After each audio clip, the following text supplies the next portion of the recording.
Cabinet appoints new heads for Investment Board and University Grants Commission, announces relief for victims of Sunsari and Sira protest. Dengue infection surpassed 2,000 cases across Nepal as monsoon intensifies. Authorities urge public to remain vigilant.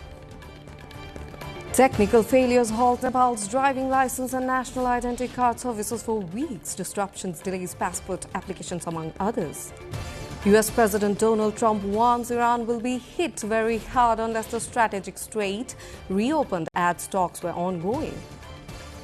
China warns of an increased likelihood of strong El Nino. Experts say the climate pattern could disrupt global weather over the coming year. And FIFA President Gianni Infantino faces growing pressure over FIFA controversy. FIFA leaders meet amid criticism over commercial plan. Good evening, I'm Suveksha Rajak and this is NTV World Primetime News. We are coming to you live from Kathmandu at 1900 hours Nepal time. Elsewhere, it's 13:15 in London, 22:15 in Tokyo, and just after midnight in Sydney. Now, the news in details. The government has appointed Yangki Ukyab as the new Chief Executive Officer of the Investment Board Nepal, while Professor Dr. Khadga Kesi has been named Chairperson of the University Grants Commission and Professor Dr. Rosie Shrestha as its Member Secretary. The Cabinet also decided to provide compensation relief and medical treatment to those killed and injured during the recent protest in Sunsari and Siraha. In addition, it approved the First Amendment to the Statistics Regulations 2083 and decided to dissolve the Nepal Intermodal Transport Development Committee by merging its responsibility into the Nepal Transit and Warehousing Company Limited.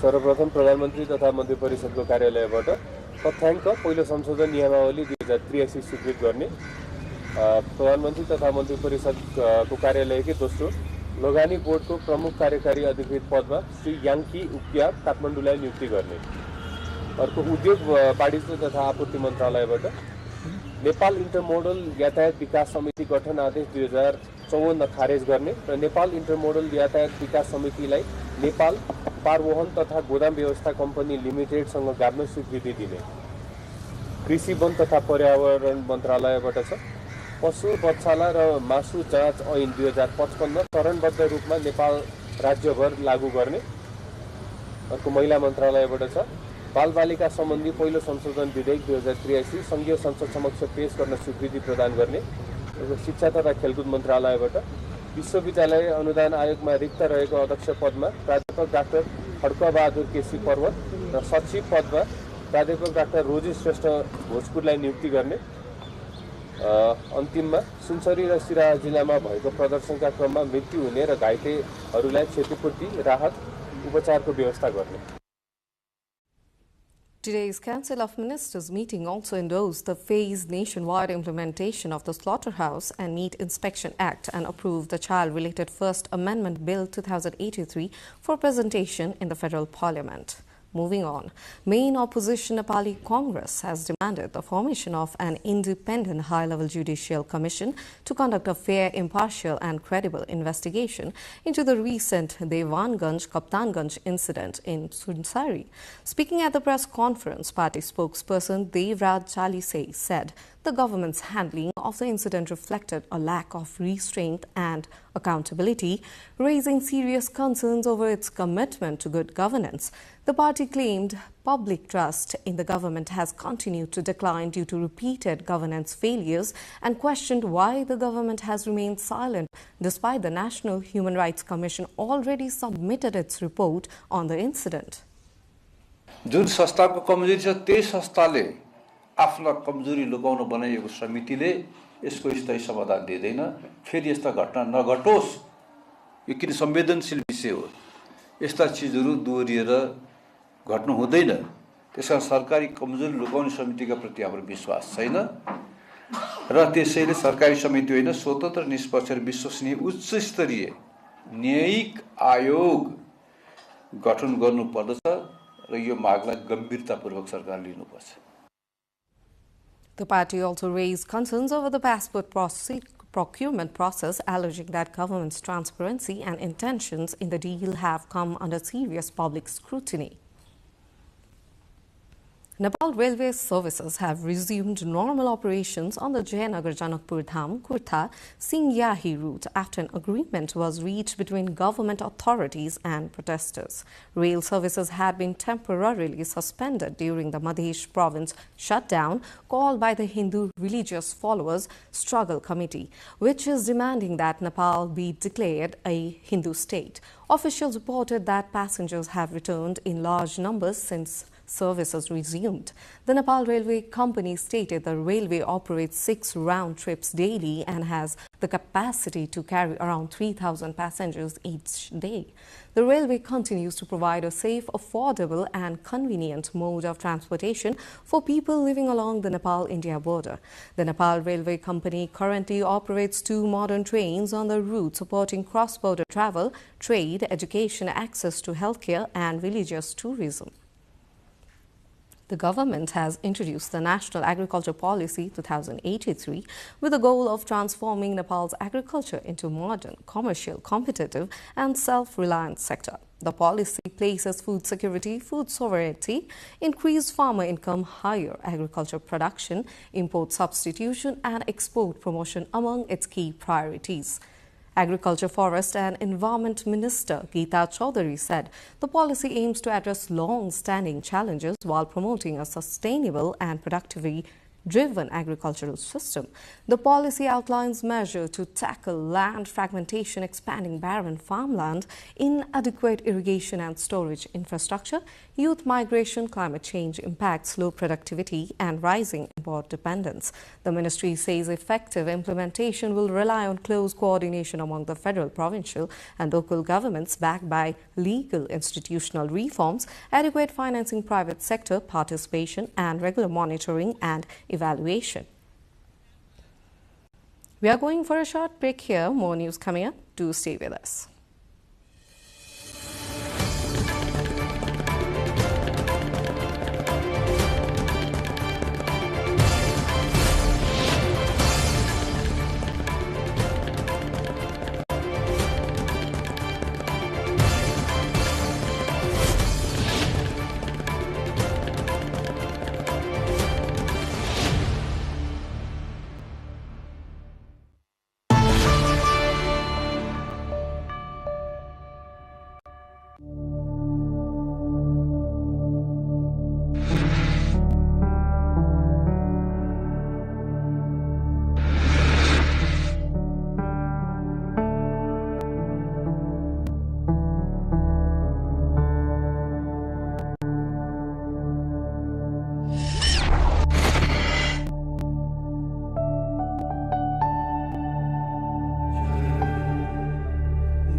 Welcome back. You're watching NTV World Primetime News. Nepal has recorded 2,025 confirmed dengue cases across 72 districts since the beginning of the year, with 2 deaths reported according to the Epidemiology and Disease Control Division. Health officials say Koshi province has reported the highest number of infections with 568 cases, followed by Gandaki with 532, Bagmati with 365, Lumbini with 343, Sudar Pashchim with 103, Madhesh with 72 and Karnali with 42 cases. The division warned that dengue infections typically rise during and after the monsoon season to mosquito breeding conditions become more favorable. Authorities have urged the public to eliminate stagnant water, protect themselves from mosquito bites and seek medical attention immediately if dengue symptoms appear. Floods and landslides have disrupted road transport across Nepal, with 3 highways fully blocked and 6 others partially affected, according to Department of Roads. Authorities say 24 road sections that were blocked by landslides have reopened after temporary repairs, while ongoing rainfall continues to trigger landslides, river erosion, mudslides and road subsidence. As a precaution, overnight traffic has been suspended on the BP highway between Thulikale and Sinduli from 6 p.m. to 4 a.m., while all vehicles are barred from using the Kanti highway in Makwanpur between 5 p.m. and 5 a.m. The Mechi highway in Ilam and sections of the Ornigo highway in Sindhupalchok remain fully closed, while the Lamosangu Ramechhap road and Dolka has also been cut off by river erosions, with alternative routes arranged in some areas. Police have urged the public to check the latest road conditions before travelling, warning that heavy rainfall could rapidly change the situation. Moving on, Government of Nepal ultimately aims to replace all state-issued identification cards except passports with the National Identity Card. Without National ID card of number, you cannot even apply for certain services like passport. But the system itself has become ill, with the authorities citing technical issues in upgrading the system. Sabika Shrestha with Pawan Barsha brings more. Most of the services of Nepal government are undergoing either upgrade or system change, and National Identity Card is one of them. The NID system is undergoing upgrade for more secured and robust cards. The Department of National ID and Civil Registrations says that although some technical issues have emerged in the card issuance process, services are continuing. For the past few weeks, applicants have been experiencing difficulties in obtaining national identity cards due to technical problems. According to the department, the issue lies in the final verification stage of the application process, causing temporary inconvenience to service seekers. However, it claims that all applicants are still being issued a national identity number (NIN), meaning there has been no disruption to services that require the identification number. The department says work is underway to resolve the technical problems, and all services are expected to return to normal within the next few days. प्राविधिक रूपमा चाहिँ हामीले यसलाई झन् सक्षम बनाउनको लागि, झन् प्रभावकारी बनाउनको लागि चाहिँ हामीले काम गर्दैछौँ। त्यसले गर्दाखेरि थोरै चाहिँ हिजोका दिनमा भन्दा आज केही दिन यता चाहिँ त्यो एप्रुभमा चाहिँ व्यक्तिको निन नम्बर एप्रुभ भएर सिस्टमको जताततै देखिन्छ नि, त्यो सिस्टममा चाहिँ थोरै डाउनसाइजिङ भएको छ। However, service seekers complain that despite the department accepting applications, they have had to endure various hassles and have not received their national identity cards on time. हाम्रो अब नयाँ सरकार फेरिसकेपछि चाहिँ अब हाम्रो जनताहरुको लागि सेवाको लागि बनिरहेको हो नि त, त्यसको लागि चाहिँ किनकि हाम्रो जनताको लागि चाहिँ कि अलि छिटो गर्दिने काम अब बनेको टाइममा गर्दिने त्यति भयो जस्तो राम्रो लाग्छ मलाई। एउटा धेरै ढिलो भयो, सरकारलाई म यति अनुरोध गर्दै छु, यसलाई छिटो भन्दा छिटो चाँडै कोसिस गर्नु, सुधार गर्नु, जनतालाई दुःख नहोस्। The government is preparing to integrate the national identity card with all government services. It has already linked the card with services including passports, foreign employment, social security, and the office of the company registrar. The national identity card is also now mandatory for services such as land and property transactions, revenue-related services, telecommunications, banking, and other financial services. According to the department, it has so far issued national identity numbers to 20.17 million people and distributed national identity cards to 4 million Nepalis. Sabika Shrestha, NTV World. It has been more than 20 days since the driving license system across the country has come to a standstill. Since 17th of July, citing technical problems and inadequate preparation during the rollout of new digital licensing system, all services have been closed. Despite repeated postponement of the launch of the new system, the Department of Transport Management is still unclear when the services will resume. Sabika Shrestha with Pramila Bhandari brings more. Some of the regular state-rendered services, including driving license, have come to a halt across the country for more than 20 days now. Digital server migration and upgrading the system have been cited as the reason, but the prolonged delay in resuming the services have started bothering the general public. Department of Transport Management issuing a public notice halted the services on July 17, saying a new digital licensing system is being installed. Though the initial disruption was expected to last not more than a week, the prolonged delay has affected service seekers. People are facing difficulties in registering new applications, obtaining new license, and renewing existing ones. The only active service at the moment is the distribution of printed licenses under the previous system. Despite the department's announcement that services would be available through the new online system, applicants have been forced to visit transport offices in person only to return without receiving the required services. बदलिएको नियमअनुसार काम हुनुपर्ने हो त्यो काम भएको जस्तो चाहिँ लागेन त्यो प्राविधिकहरूको अब समस्या होला प्राविधिक कुराहरू नमिलेको होला तर अब नमिलेको होला भनेर चाहिँ सेवाग्राहीले त सन्तोष लिने कुरा त भएन सेवा त चाहिँ दिनु पर्यो. According to the department, the online system is at the final stage of implementation, but persistent technical issues have delayed its operation. The department discontinued the previous license application system on 16 July 2026 and planned to launch a new technology-based electronic driving license and vehicle registration system in all 7 provinces from 17 July 2026. However, the launch was repeatedly postponed to 20 July, 24 July, and 27 July 2026 after repeated failure of the system. Despite these extensions, the new platform has yet to function fully, leaving uncertainty over when services will resume.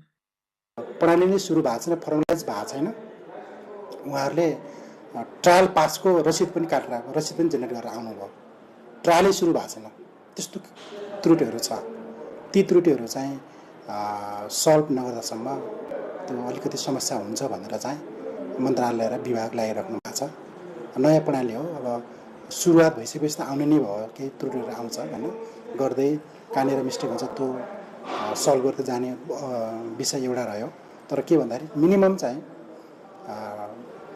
यो ठीक छ भनेर चाहिँ भन्नुभयो भने हामीले चिठी दिएर यो गर भनेर भन्नुभयो भने हामी सेवा दिन हामी आतुर छौं. Among those most affected by the prolonged delay are the ones preparing to travel for foreign employment or higher studies. Sabika Shrestha, NTV World. Dang District Police have recovered 55 illegally possessed muzzle-loading guns hidden in community and national forests during a special security operation. According to District Police Office, the weapons were seized during a 4-day operation conducted from August 1 to 4 based on intelligence report. The guns have been concealed in caves, bushes and behind rocks in various forest areas. The largest catcher was recovered from forest in Banglachuli rural municipality where police found 30 guns hidden in several community forests. Another 7 guns were recovered from the Khaireni forest in Lamahi municipality. Police also seized 13 guns from national and community forest in Banglachuli, while an additional 5 were recovered from nearby community forests, bringing the total number of firearms seized to 55. Authorities said investigations are underway to identify those responsible for hiding the weapons and determine their intended purpose. We'll be back after this short breather.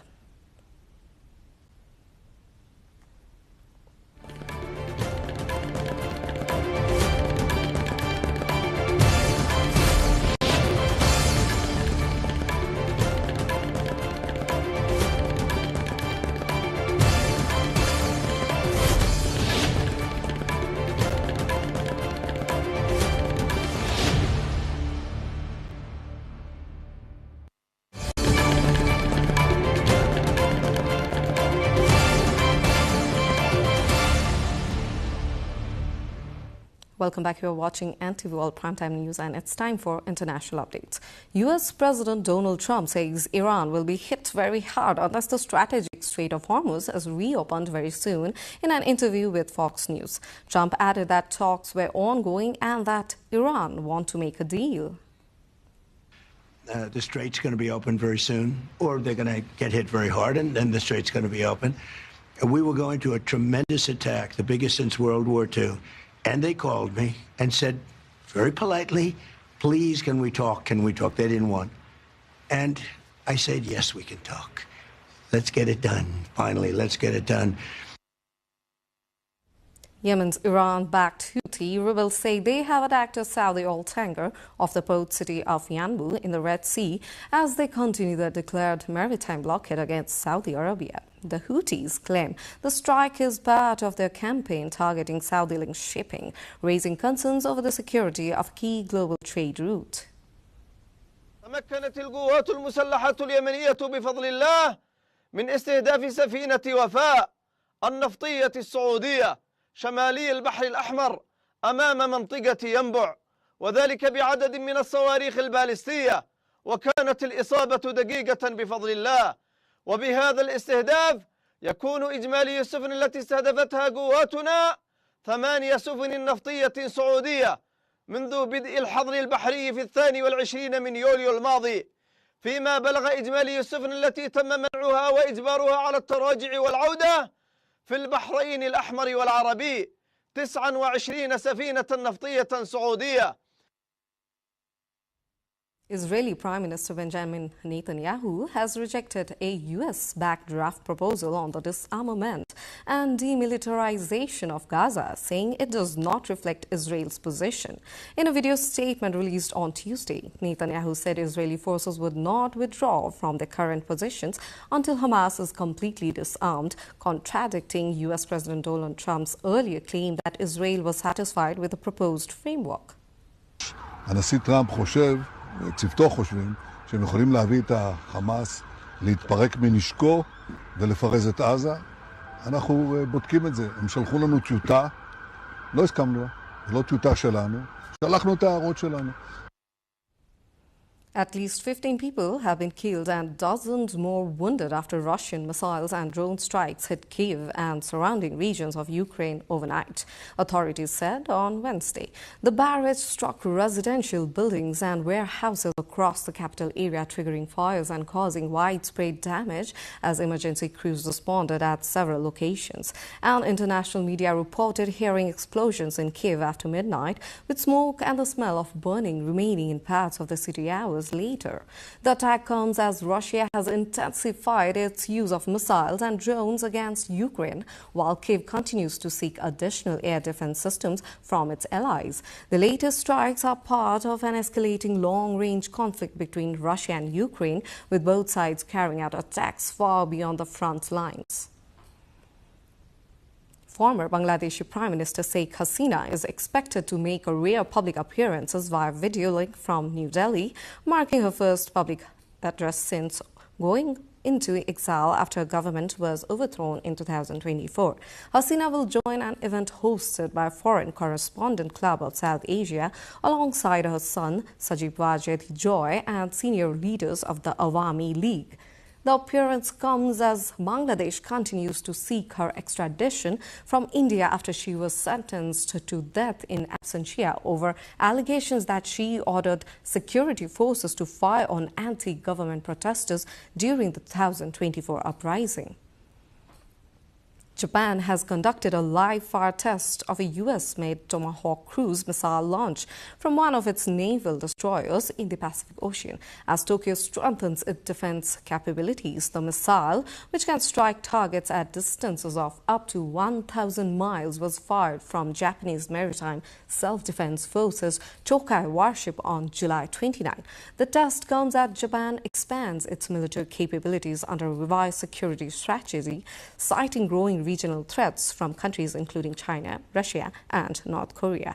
The move marks a shift from Japan's post-World War II pacifist defense posture, which has limited its military role for decades. Two more updates, but before that, time to go for a short break again.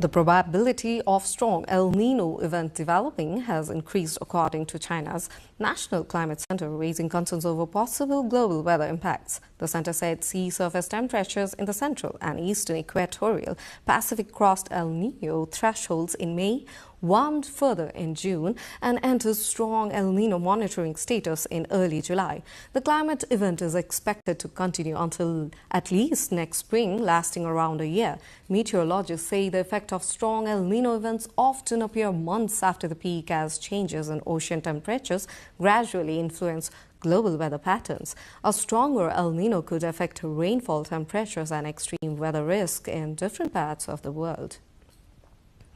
A severe heat wave sweeping across Europe has pushed temperatures to record levels, triggered high-level alerts, and accelerated the melting of Austria's largest glacier.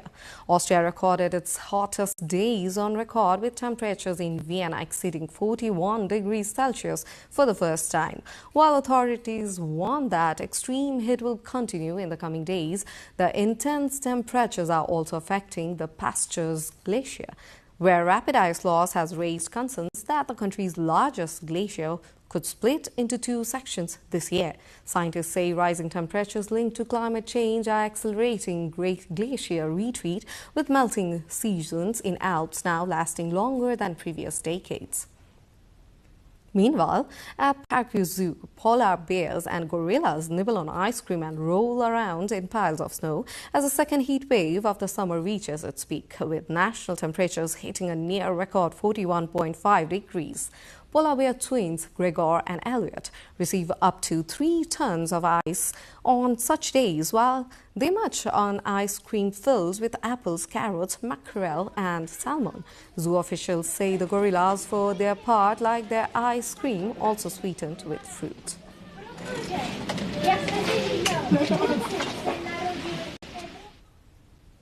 The World Health Organization is calling for additional international support to contain an Ebola outbreak in the Democratic Republic of Congo, warning that the spread of the disease is exceeding current response capacity.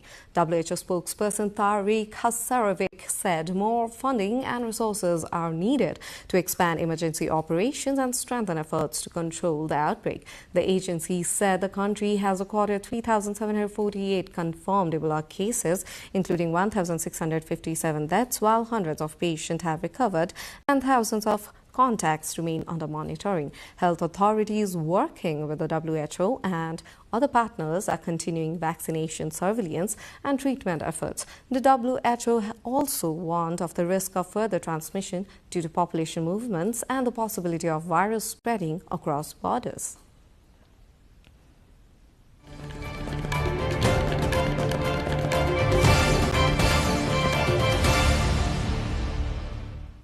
Time now for the sports update.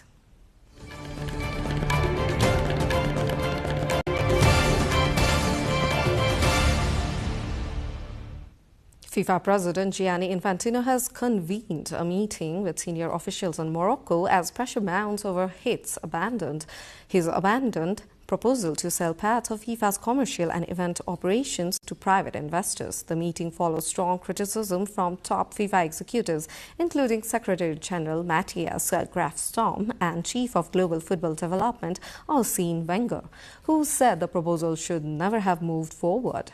The emergency meeting is expected to focus on restoring trust with FIFA's leadership as Infantino seeks to rebuild support and secure his future at the helm of world football.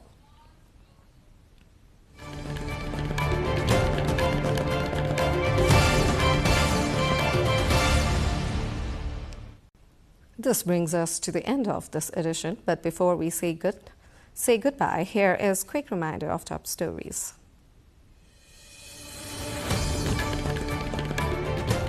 Cabinet appoints new heads for Investment Board and University Grants Commission, announces relief for victims of Sunsari and Sirap protest. Dengue infection surpassed 2,000 cases across Nepal as monsoon intensifies. Authorities urge public to remain vigilant. Technical failures halt Nepal's driving license and national identity card services for weeks. Disruptions delays passport applications, among others. US President Donald Trump warns Iran will be hit very hard unless the strategic strait is reopened as talks were ongoing. China warns of an increased likelihood of strong El Nino. Experts say the climate pattern could disrupt global weather over the coming year. And FIFA President Gianni Infantino faces growing pressure over FIFA controversy. FIFA leaders meet amid criticisms of commercial plan.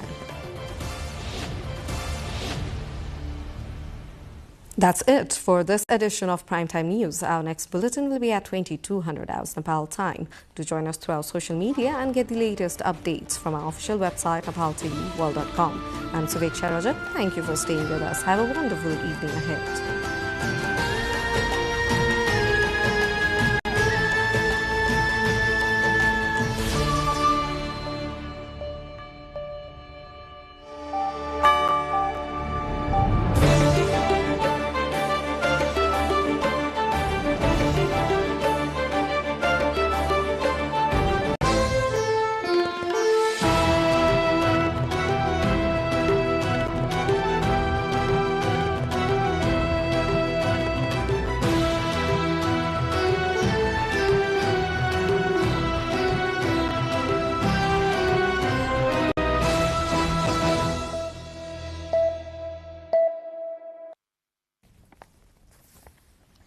Welcome to the studios of NTV World in Kathmandu.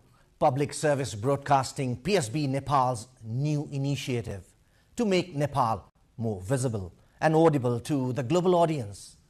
Welcome on board.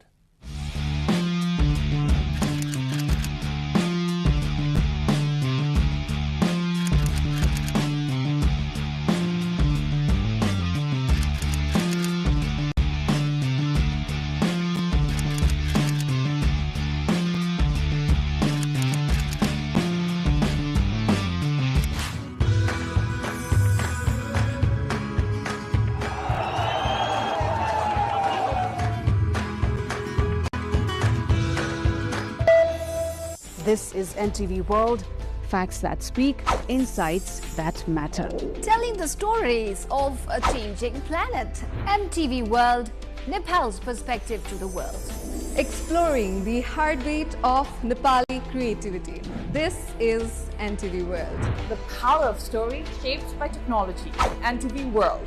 Unearthing Nepal's hidden heritage. Discovering the timeless Nepal. Telling stories that endure across centuries. Where culture breathes, stories bloom. When the world moves, we make a sense of it. NTV World. Taste of Nepal. Every recipe, every flavor tells the story. Journalism in the digital age. Fast, focused, verified. Stories hold power. Stories reflecting life. Stories of the hinterlands. Reporting for NTV World.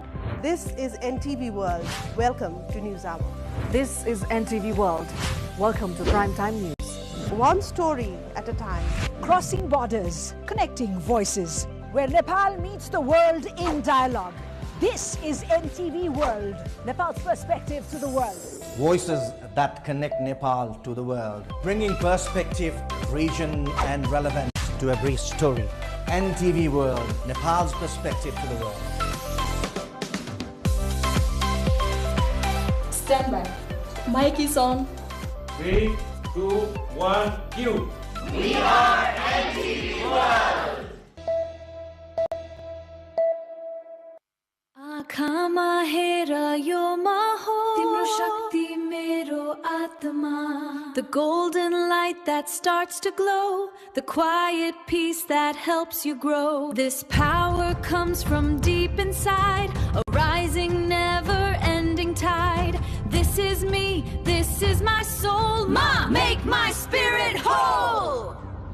Not only the female perspective as a man, हामी आफैले चाहिँ आफ्नो त्यो एउटा चाहिँ त्यो एउटा चाहिँ म भन्ने शक्ति एउटा चाहिँ हामीले आफैले बुझेर त्यो मनन गरेर चाहिँ काम गर्नुपर्छ जस्तो लाग्छ. Her works more says about the inner emotions and psychological world of the woman through a lot of imagery and a symbol like a third eye. Pain has to support art, otherwise art is not seen and known by others. It feels like women are the universe and they are the ones who creates, and without them this universe is empty. Look inside ourselves, and look inside our own id to see what we are and how we navigate in the world. नयाँ palette पनि आएको छ उहाँको very light biscuit color जस्तैमा with very minimalistic lines. Ma has always been so close. Like this exhibition is also like a reflection for me. मनको दियोलाई चाहिँ बालिराख्नुपर्छ.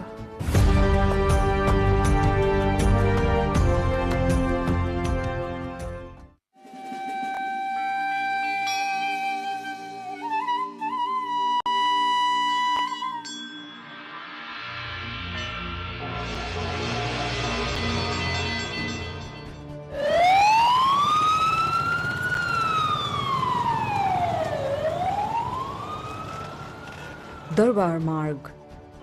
It is the pulse of our city, loud, fast, and constantly moving. But just a few steps away, behind these doors at 108 Art Gallery, the world changes. The noise of the street fades into a profound golden silence.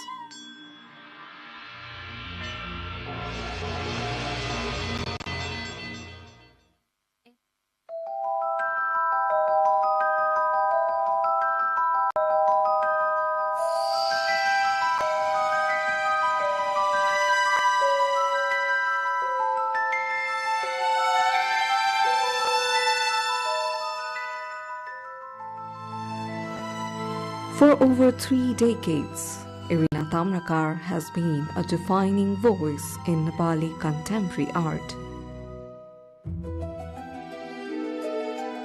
Known globally for her Third Eye series, she now pivots inward. Welcome to Creative Forum. Today we explore Ma, myself, that me within us.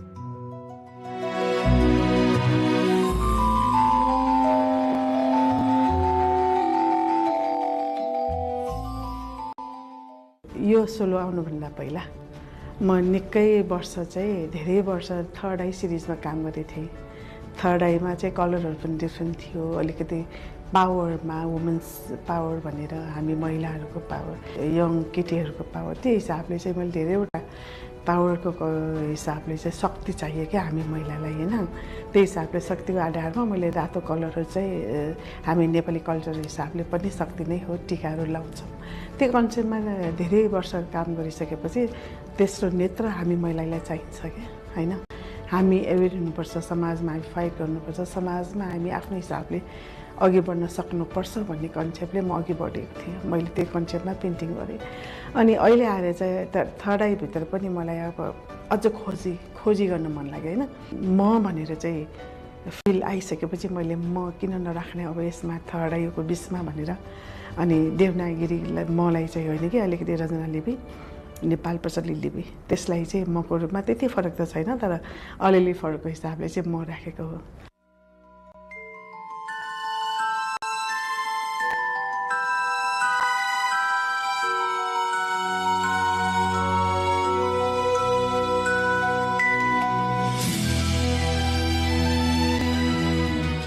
Well, I'm very impressed. That way I'm quite familiar with the art of Edina. She's been long familiar to me as an artist. Now, since she was struggling to establish herself, I knew her. Now, she's well established now. I feel very proud on her progress. In modern version of art, what is needed to explore, continuing to explore more and more. It must speak your mind. So that's what she's been doing for a long time. Whereas others do choose different motives and different kinds of things for their expression, visual expression, show their impulses. But unlike others, Edina has chosen only one particular theme, one motive for a long time. That is a woman face. Maybe she's trying to see herself in a mirror. And this is very unique. Let me tell you very frankly, this is very unique. Now I thought, how could one explore on one particular motive for a long, long time? But she did well. So What we need in art is to continually express, to explore, then and get the diversity out of it. But she did it, and she's genuinely an artist. I feel like when I see the works, I feel like her works more says about the inner emotions and psychological world of the woman through a lot of imagery and a symbol like a third eye, and also through more about her very personal visual language. So I do see these things, and it's more about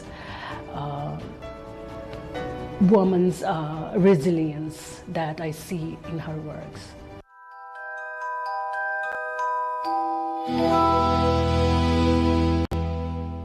This transition isn't just thematic, it's a shift in energy. If you dive deeply on her works, you'll notice the dots and the aesthetic parts of her work and the colors she plays with, along with the motifs of women. They all are very attractive. At the same time, she gives the message that women are powerful, women have the courage, women have the strength to do whatever they need to do. And moreover, she focuses on the feminine aspect as a universe. Like if you focus on a painting, there are so many dots, right? So those each, if you stand still and look at her work for some time, you will feel those dots are the universe. And the female she paints on the canvas, it feels like women are the universe and they are the ones who creates, and without them this universe is empty. हेर्दाखेरि looks bubble तर त्यो light हो के हामीले लाइटलाई परको लाइटलाई हेर्यो भने अलि blood हुन्छ नि धमिलो किसिमले शार्प देखिन्न त्यो लाइटको सिम्बल चाहिँ त्यही हो अनि किन यसरी भयो भन्दाखेरि मलाई देखाउनु छ कि हामी कोही पनि सबैजनाले चाहिँ मनको दियोलाई चाहिँ बालिराख्नुपर्छ हैन मनमा नदेखिने बत्ती त देखिन्न मनको बत्ती त्यसमा धागो पनि देखिन्न तेल पनि देखिन्न त्यसैले हामीले चाहिँ के गर्नुपर्छ भन्दा मनको दियो बालिराख्नलाई हामीले तेल थपिरहनु पर्यो धागो चाहिँ थपिरहनु पर्यो सारिरहनु पर्यो भन्ने कन्सेप्टले चाहिँ अब त्यो चिजलाई कसरी देखाउने हैन त्यो कन्सेप्टले चाहिँ मैले अनि त्यो बत्तीलाई सिम्बोलिक गरेर त्यो बत्ती भनेको मनको बत्ती हो है आँखा चिम्लिरहेछ नि हैन खोलि पनि रहेछ त्यो मनको बत्ती चाहिँ यसरी बत्ती भनेर देखाउन खोजेको मेरो कन्सेप्टमा चाहिँ अब हरेक किसिमबाट त्यो तल माथि तल हैन उठेको जस्तो बबल्स कलरफुल बबल्स जस्तो त्यो चाहिँ त्यसरी देखाउन खोजे अब ठ्याक्कै देखायो भने फेरि पेन्टिङमा टेक्निकली नमिल्न सक्छ नि त कसरी उज्यालो बनाउने भन्ने कुरा हुन्छ यो चाहिँ अलिकति फ्यान्टेसीसँग पनि कनेक्टेड गरिकन One painting that really struck me was a painting of Mother Earth, where Erina ji has portrayed Mother Earth in a form of a Nepali lady with the elements of earth, like fish, animals, forest, but we cannot see the actual eyes or the features of human feature, but it still gives the vibe of the earthy feeling that that the painting is trying to show. So that is, I think, very interesting of Erina ji to actually give to actually portray Mother Earth in form of her own style.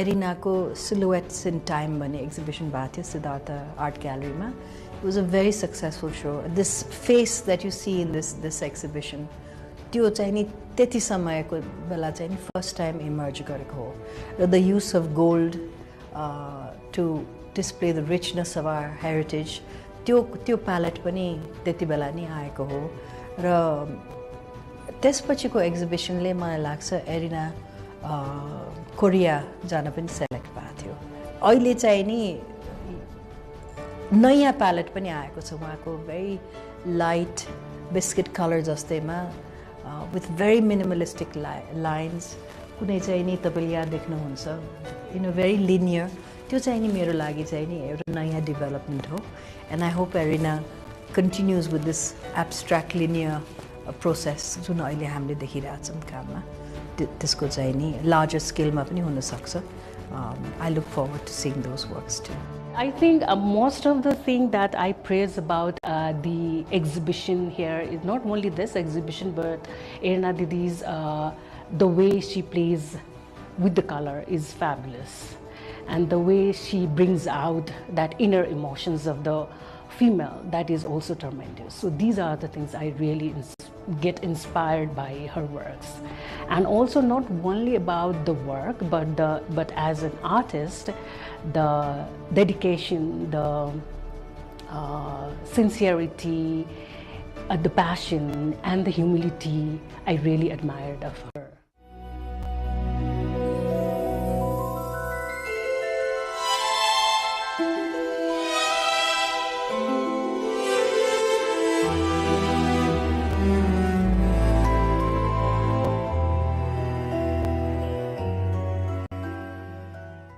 So more, you know, it's a ego, right, or id.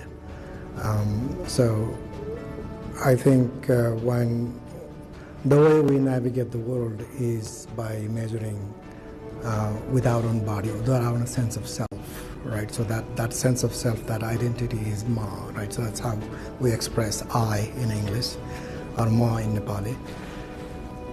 But when an individual say ma, that might be in relationship to what is happening at the immediate moment. But when an artist is talking, for example, Erina's work, I think she's talking more than just the sense of herself. She might be speaking to the nature of womanhood and the women's roles in the society. So it's when I look at this work, I think I see it as a collective more, as a 50% of the population in the society, not just Erina. This is me, this is my soul, Ma, make my spirit whole.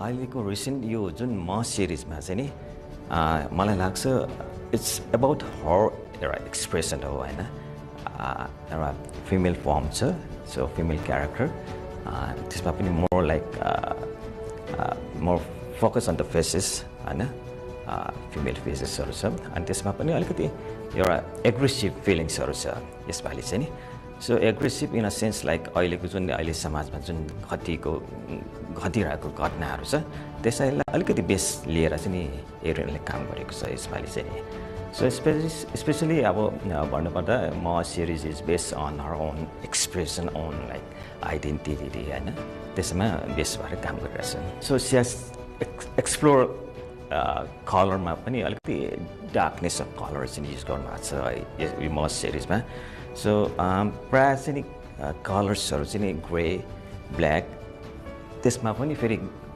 Golden colour चाहिँ mix गर्नुभएको छ that's a very strong colours चाहिँ मलाई लाग्छ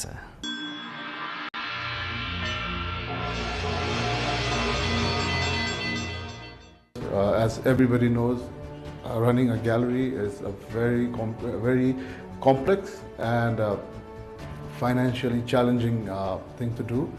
But still, like my history, my family history, we've always been into art. For like now, regarding my own business, it's been running for more than 40 to 50 years and still running.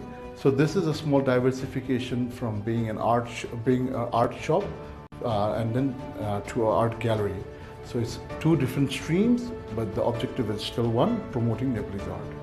It's still a challenge that we to get proper quality buyers, especially in the Nepalese market. And it's a very niche market in Nepal. We've got very handful people who actually are investing in art. So yeah, that's one of the major problems, because that's a problem for the lack of buyers that we have in Nepal. Giving artists the space that they require to show their artwork. And it's not just one specific artwork that we are promoting.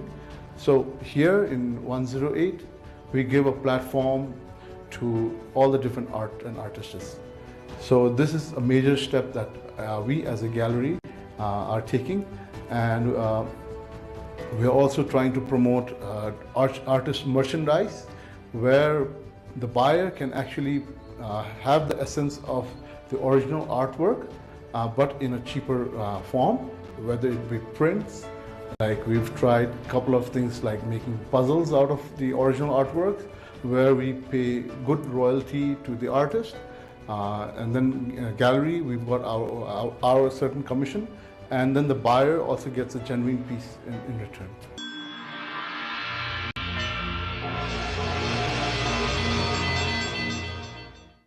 The only thing that will help to sustain one in this creative field of the creative world is continuation. You have to do continuously. You shouldn't be stopping, right? To take rest is okay, but completely shut down is not okay. So that's the key point: continuation, the passion for it, and no matter what there is, we all are struggling in our own ways. And if you are a woman, then you have to struggle twice, right? So continuation is the key for sustaining in this creative scenario. Yeah. Any creative field is very demanding, and a lot of time the investment in return is not immediate. So that's something I think both the parents and students or a young generation would have to think about. And they have to have a plan to support their creative practice until the creative practice can support them. And then look for opportunities not just in Nepal and also outside. Build network, be professional. When they commit to something, they should commit to that and show up, right? So I think the being professional and understanding and having a plan, not just one plan, but the plan one, plan A, plan B, plan C, would be helpful for them. But I think there are a lot more opportunity nowadays, and I wouldn't necessarily be pessimistic about it. But they have to be clear about what their goals are. But this me is also a response to the external world. Your contemporary समकालीन work is like this, हैन? किनभने हामीले एउटा बनाउँछौँ, तपाईले अर्कै fill गर्नुहुन्छ, अर्को व्यक्तिले अर्कै गर्नुहुन्छ। जसले हेर्नुहुन्छ उहाँहरूले आफ्नै किसिमले मनन गर्न पाउनु यो नै विशेष हो, स्पेसियालिटी भन्छ नि। हामी सबैले आफूलाई राम्रोसँग आफूभित्र मभित्रको मलाई एकचोटि मनन गरिकन राम्रोसित आफूलाई चिन्नु भयो भने, चिन्न पायो भने मेरै पेन्टिङको मेरै मबाट तपाईले पनि आफूलाई खोज्न देख्नुभयो भने मेरो त्यसमा चाहिँ तपाईले सोच्नुभयो भने मैले बनाएको मसँग कनेक्ट हुनुभयो जस्तो मलाई लाग्छ, कनेक्ट हुनुहुन्छ कि जस्तो नि मलाई लाग्छ, र आफूलाई राम्रोसँग सजिलो किसिमबाट अघि बढ्न सक्छ जिन्दगीमा भन्ने जस्तो लाग्छ। त्यही खोज्नुहोस् भन्न चाहन्छु।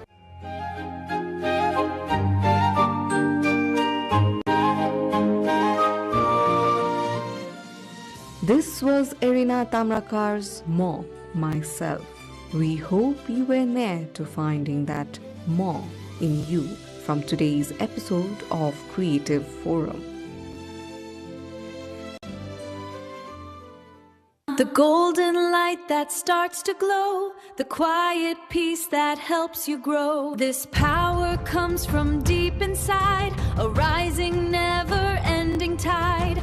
This is me, this is my soul. Ma, make my spirit whole.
A farmer in Nepal spends months growing maize. Just days before harvest, a troop of monkeys arrive.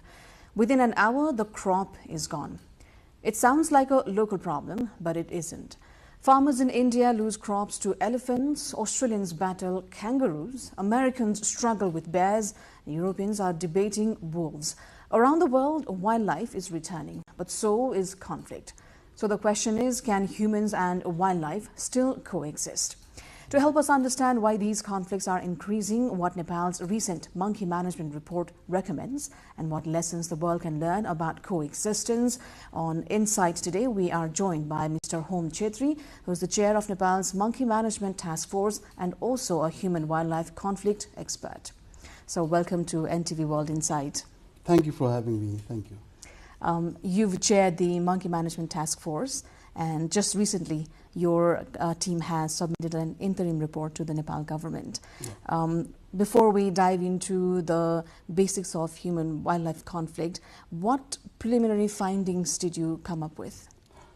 Well, first of all, as I said, the preliminary findings we have divided into, I would say, two segments. One is what are we going to do into the practical field, like real intervention at the field level. And then we have divided into the program side of it, because these, unless these are synchronized very well, probably it won't lead to what we are expecting. So getting back to what we have recommended for this field intervention, the biggest ask or biggest recommendation is for sterilization, because I think that is the biggest part in terms of the capital. It is capital intensive as well. It is labor intensive as well.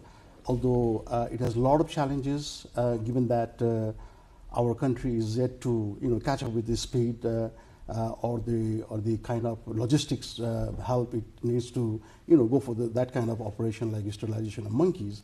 Probably we do have a certain system in place for things like dogs and cats probably, but not yet for the monkeys. So because it's a special thing. So anyway, so that is one thing we are asking, sterilization. The second thing is we are recommending strongly to look into the compensation mechanism, because there is already a compensation mechanism. Suppose if anyone's farmland is raided by monkeys or any other animals like porcupines or wild boars or any other animals, so farmers can claim, I think, maximum up to 10,000 at a time.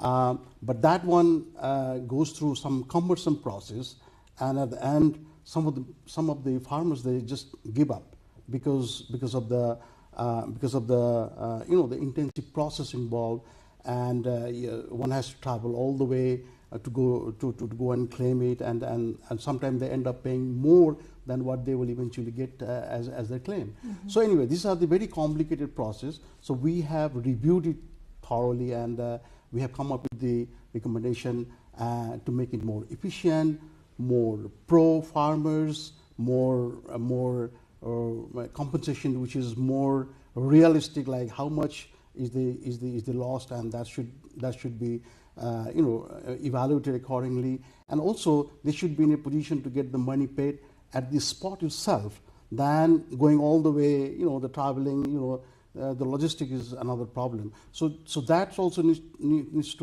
to have a kind of overhauling of the whole process. That is one of the things. And then we are also coming up with a kind of recommendation to look into the Heralo system. Probably you are aware this is a very traditional way that has been going on since a long time. This is a community-based watch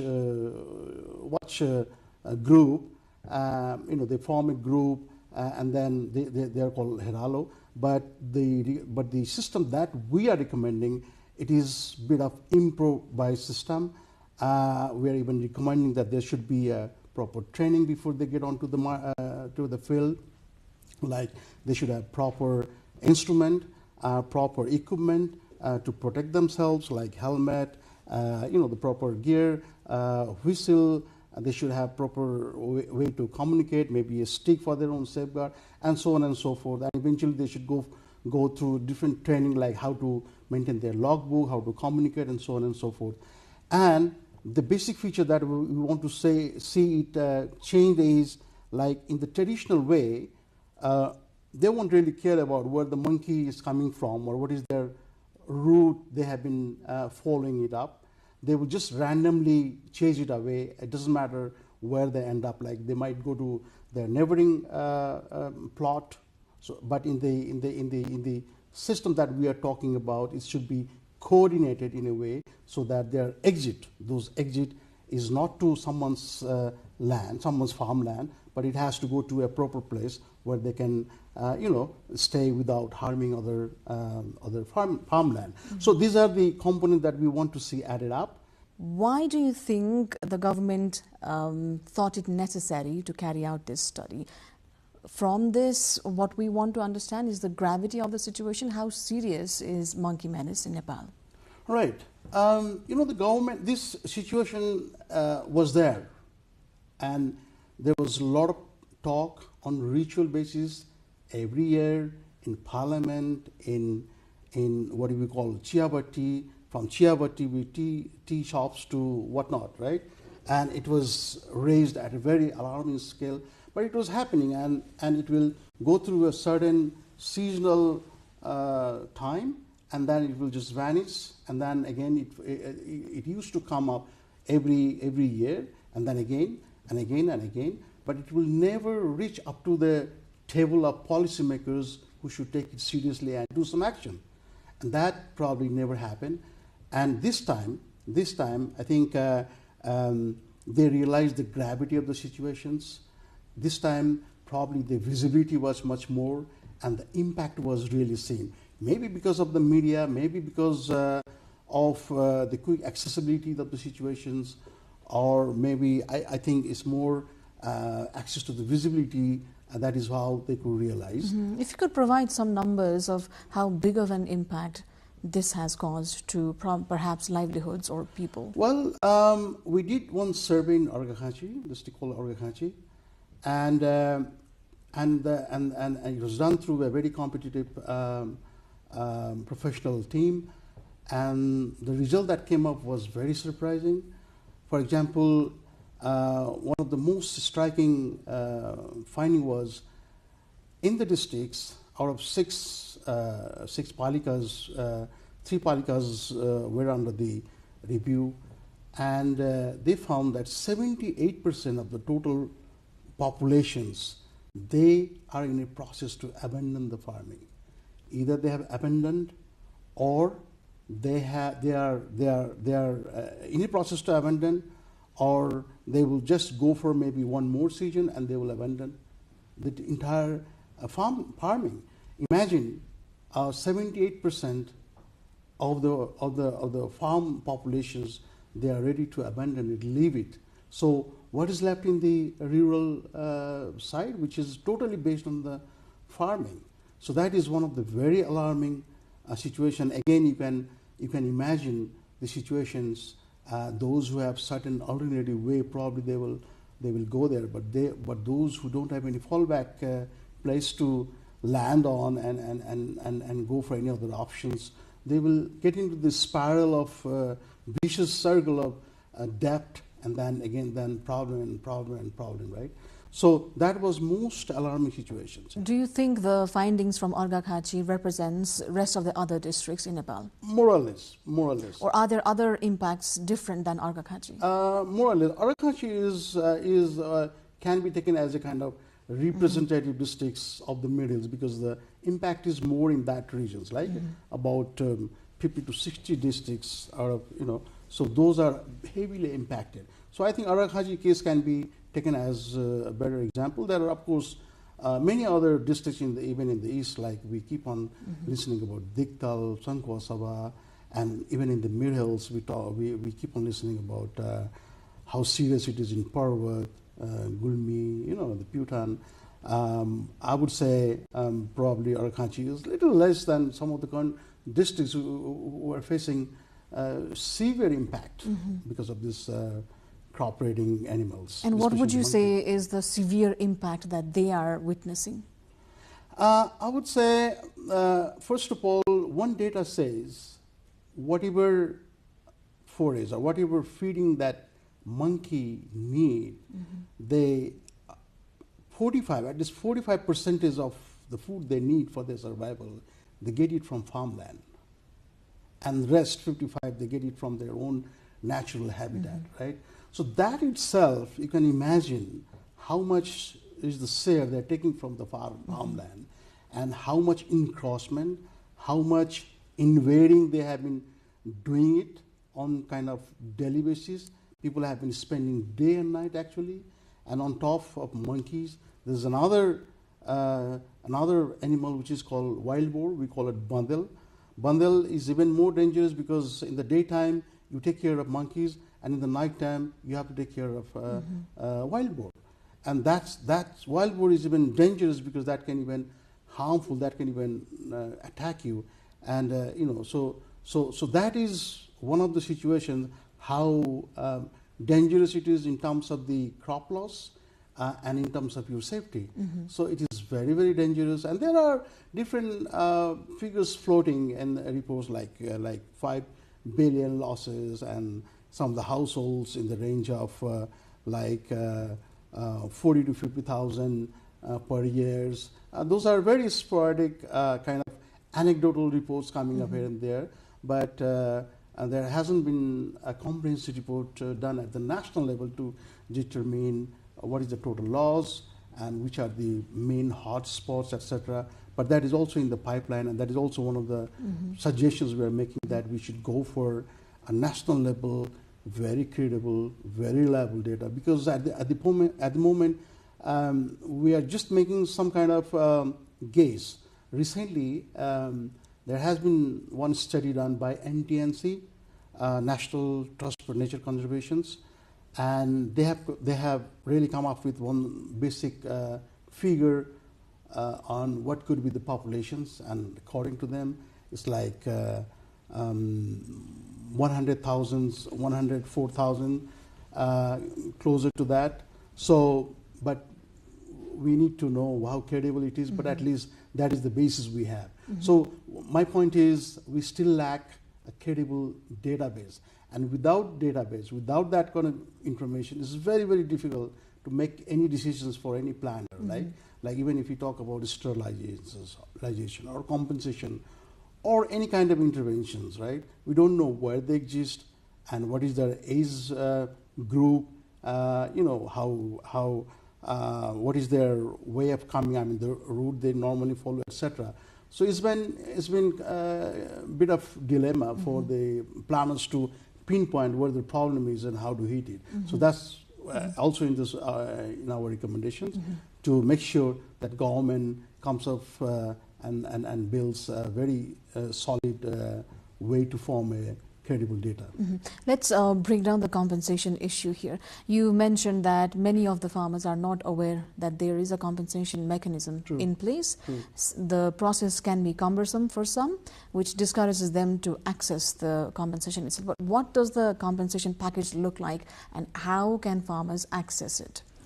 Well, the compensation form is designed in a way, it is a kind of lump sum amount, and there are different parameters, like for example, in a process to chase away and the animals which is raiding your farmland, and in the process, suppose someone got killed, right? So that has a different level of compensation, probably certain like it happened in the case of elephant, recently in what you call Chitwan, wherein Dhurba elephant came and injured, and one of them died. So that has, I think, my gauge is like 10 lakh rupees, but instead then it goes, the breakdown is there, like someone injured and then something is lost, and something happened, and then that has another compensation package. But in general, suppose certain crop is destroyed, maximum is 10,000 rupees, and only one time in the whole year. So that is the main package they have. But as I said, it has certain challenges to claim and get it. Suppose if you are nearby, let's say in Bardia, and if you are adjacent to the Bardia, any authorities who are responsible to claim, that's fine. But imagine someone is living far away and they have to travel all the way from Arakachi or Gulmi or Putan, coming all the way Bardia, and then who knows, the household may not have young persons to travel and take care of the filling of the form, etc., etc. So there's a bit of a cumbersome process which people they prefer rather to give it up than actually make a struggle. How many points are there in place where farmers can go and apply for the compensation package? Is it not accessible through all the local levels? No. It is coordinated by district, what they call it, forest division. But the ultimate disbursement point is given to the different, I think, what you call forest divisions. So it is not entirely up to the district level. So that's where the problem lies. But our recommendation is that should be eliminated, that should be improved. People should get at the ward level, at the household level, and they should be able to even see it and track their progress, like where their claim is, and has it met any kind of obstacles, or what is that? Do they need to submit any papers, or and then someone can come and say, hey, you lack this kind of paper, why don't you submit? We want to see that thing is happening. So and these days, actually, if a portal, like we see in Amazons or anything, like when your cargo moves, then you can see where has it come, has it made any kind of obstacle, something like that. So it shouldn't be that complicated, and our team has actually gone through it, and they have actually come up with some kind of sample, and it is doable, it is workable. So we are working on it, and at least we are suggesting to the government that this is the way it should be. Do we have crop insurance options available for it? Well, actually, no. That should have been very ideal, and we started talking about why it is not in place.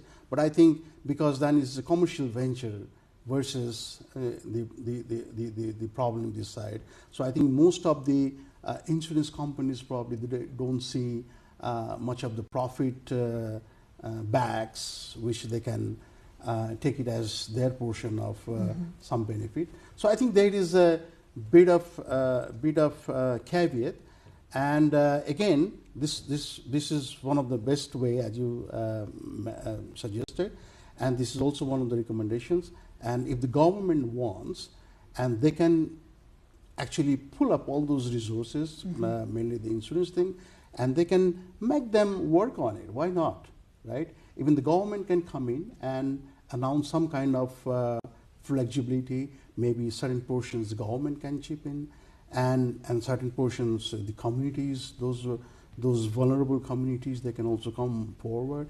Maybe the ward or the province they're attached to, also they can come forward as a part of compensation mechanism to be part of it.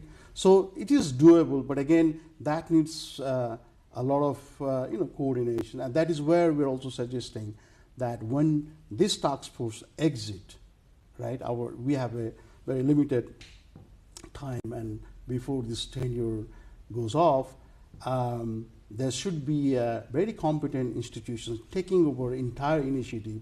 Otherwise, what will happen? The momentum, the traction that we have developed through whole process of coming up with the policy, that might die down very quickly, and ultimately the report can just rest in somewhere. So that's we don't want to do it. And so, if any institutions, competent institutions, they come forward and take it up, and this insurance things plus other things, it can be taken up seriously. It shouldn't be a big deal, actually. I mean, at least that is how the team sees it. Now, is the number of monkeys the main problem, or are we not being able to manage it? As you earlier mentioned, that this has been something that has stayed for many, many years. Are we not seeking for alternatives to managing the numbers? Number may not be an issue. As I said, just 100,000 or little more than 100,000. So number is not an issue, but the coordinations, as I said earlier, there are different mechanisms in place, the government, the communities, the different institutions, and even the government itself at the district level, at the Palika level. If all these forces are put together, and if there is a clear demarcation of who should do what and how they should channelize the whole resources which is needed to take care of this monkey problem or any other problem, then the number is not a problem.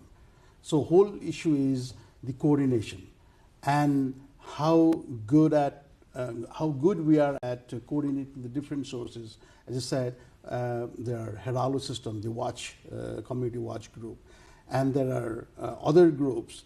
And if the government wants, if they even forget about even in some cases, some of the districts, there is another group which is called Community Forest Users Group, which is very highly organized groups all over the country. There are 23,000 community forest users groups. So imagine the strength of it. So all those, and plus the youth, all those can be mobilized in a proper way, in a professional way. This is what we are talking about.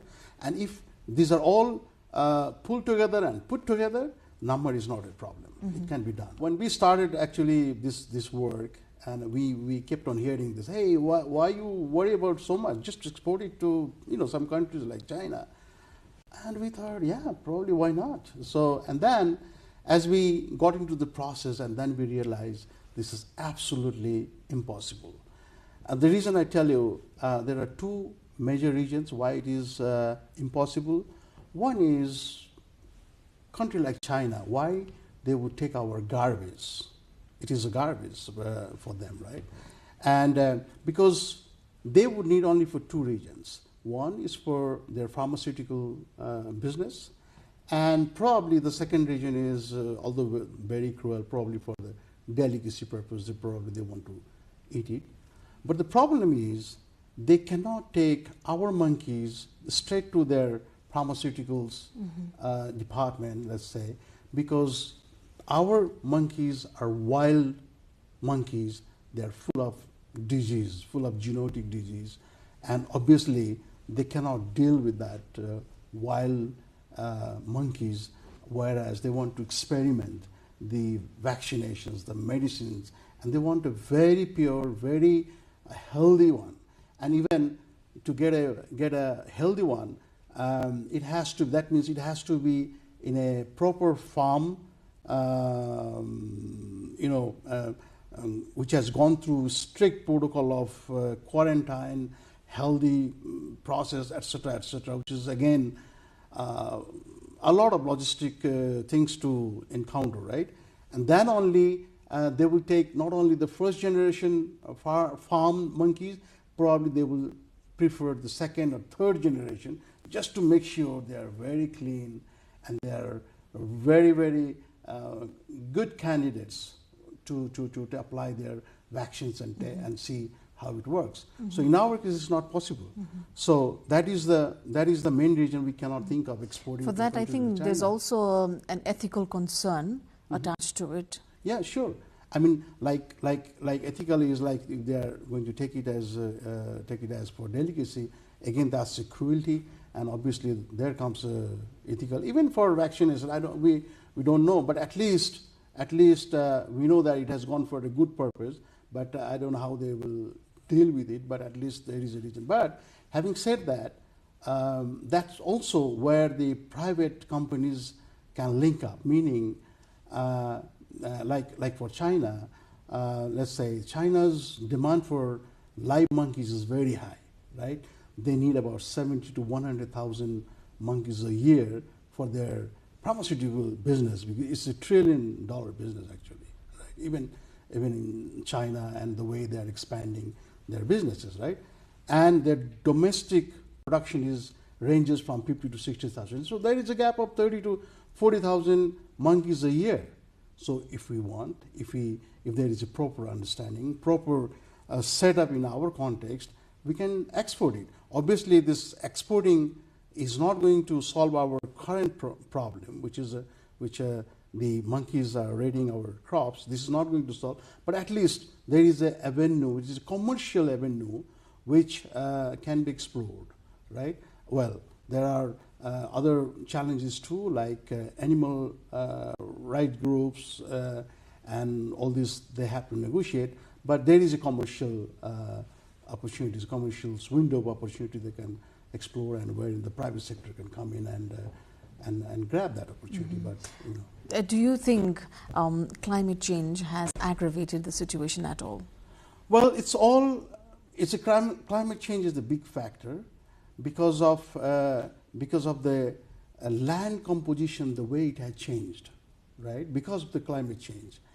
And also then there are so many other factors, the social factors, economic factors, that has all come together, but mainly the climate. Because in our case, what has happened, the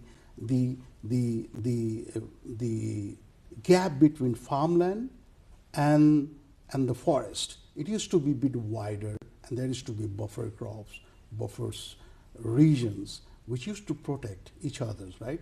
But now, because of so much of changes in the climate, in the composition of the whole forest, right? The forest is getting closer and closer and closer. So together with the forest, it comes all host of issues like animals, like monkeys. Now the monkeys, they are so much closer to our houses, the rural houses, and even they come inside, they take away the food together with the pots, they cook the food, right? So it has gone to that level. And of course there are other issues, like there is massive out-migrations, and the rural farms, they are left with the very old and probably the sick peoples, and they cannot really chase away. And the monkeys are so adaptive, so smart, so aggressive. They even don't care about the girl child. They don't care about the women, and even the old people. But the main route is, as you said, the climate region. So that we can see a clear link starts there. And how do you see this scenario unfolding in the coming years, perhaps? I mean, at least in our context, we see that the government this time has taken it very seriously. The RSP government, in particular, when they came up, with their strength, out of their 100 commitments to do, let's say, in 100 days or further, number 87 in the manifesto is totally dedicated for this region. It's totally to take care of the human-wildlife conflict mitigation measure. So you see the level of seriousness, level of commitment they have put in. And now I see that they have gone ahead and they have formed a high-level task force, and the task force is composed of all the representatives from the stakeholders, from the ministries, and also representative from Prime Minister's office, and they have been doing all the technical oversight. So you see the seriousness attached to this problem compared to what it used to be when the earlier, people will say, people will talk about it, people will, they used to have some kind of response there, but I would say it was more kind of a ritual, and it wasn't taken up seriously. But now I'm confident that they will go further and they will not drop this issue, and that is why one of the recommendations we are putting up is there has to be, before the task force exit, there has to be one institution who will hold it properly, take it up further, and the momentum that has gone, come up so nicely, it should really remain alive and produce something tangible. I'm sure, this is not a suddenly developed issue. It has been going on for so many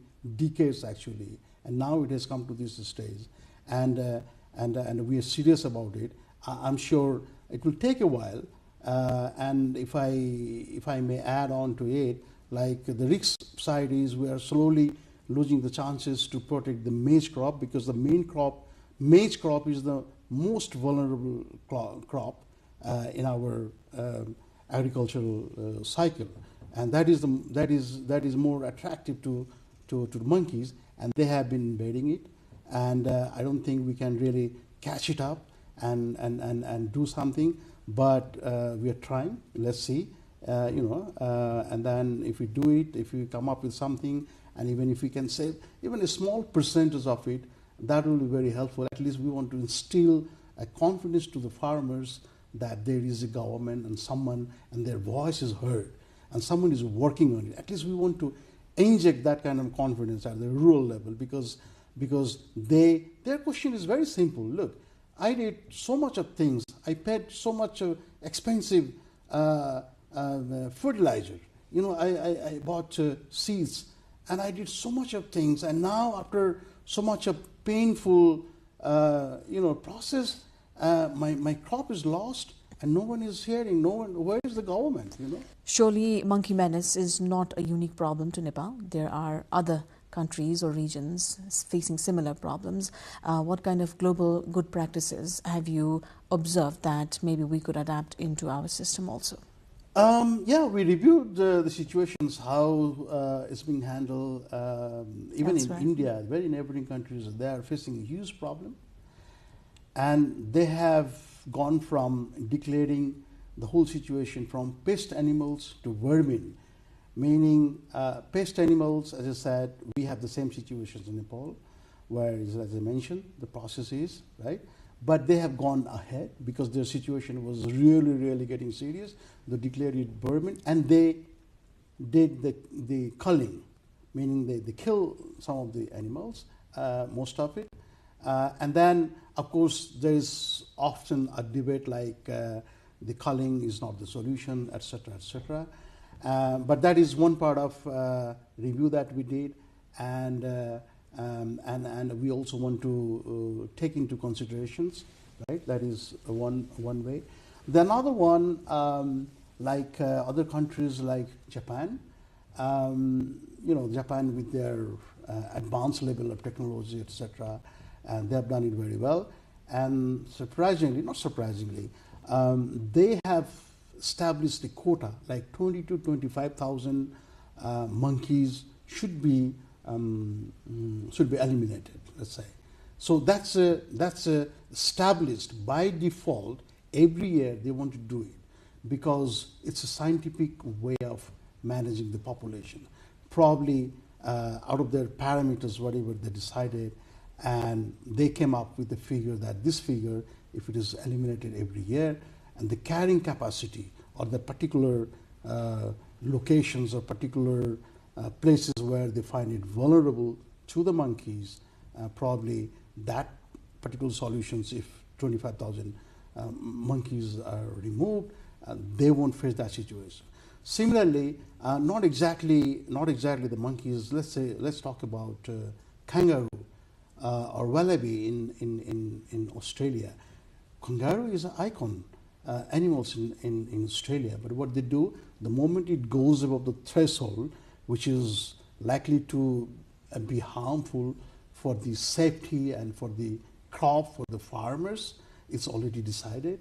they even deploy the national resources, which means even army or even the, with armed personnel to eliminate those. They do the culling because just to maintain that the level of the number of population they want to keep it is no more harmful.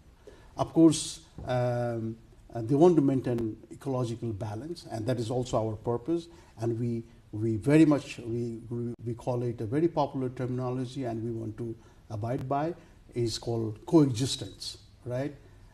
It is not we are not an anti-animals, we are not an anti-farmers, but then we want to promote coexistence so that you live and we live, right? We are not anti to anyone, but the coexistence. But coexistence doesn't mean that the farmers, they go on bearing the disproportionate loss which is happening, right? Because they are not also lobbying or advocating for totally eliminating that kind of problem. They also know that the ecological balance is important, conservation is important, but at the same time, look at the grievances, look at the pain they are going through. So we say coexistence, but not at the cost of other, right? So this is what we are also highly focusing on our report. The coexistence should be way, and the culling is one of the tools, but that tools is the last resort.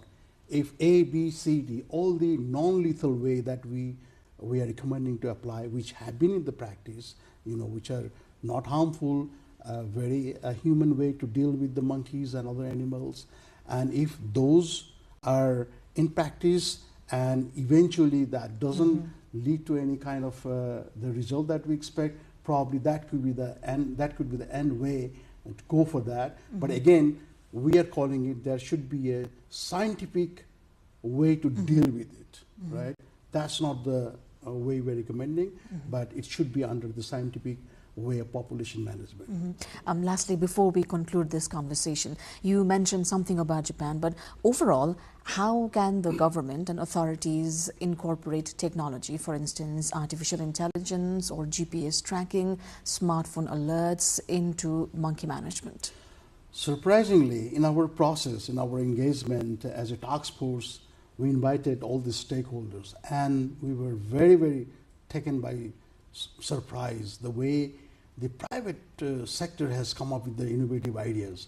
They came and demonstrated, look, this is the AI-based technology, and we can develop it for you, we can customize it for you, they can put it different sounds, different way to scare away the different type of animals, including elephants, and the drone can come as in a rescue mission to chase away, to rescue, to spread all sort of baits, etc., etc. It's very amazing. The technology is there, and it's ready. And anyone, like in our capacity, our people here, they are ready to develop it. And apart from that, the China, even they got into in our contract, and they said we can develop. You just tell us how much and how many numbers you want for your coverage all over the country, and etc.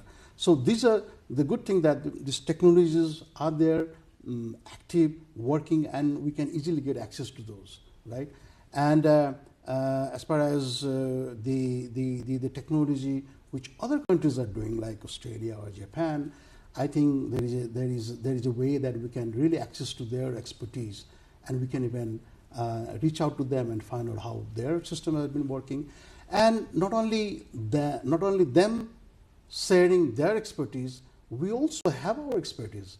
I was quite happy to see that the process of sterilization, we have number of experts in our country.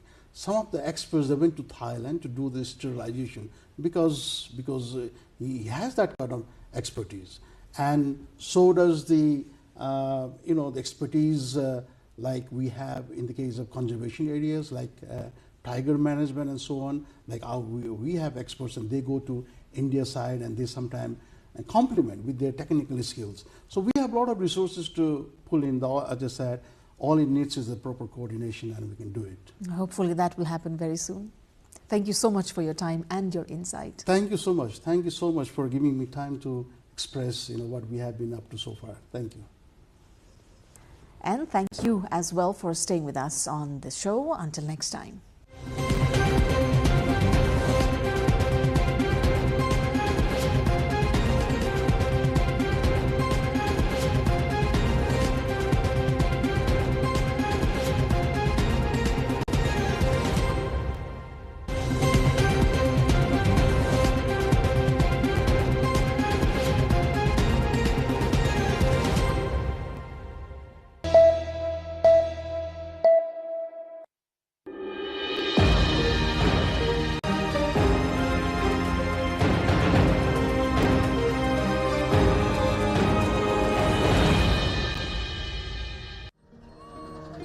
"35 of us are in this bus that is transporting us to the aircraft from the waiting lounge of the Trivandrum International Airport's domestic terminal.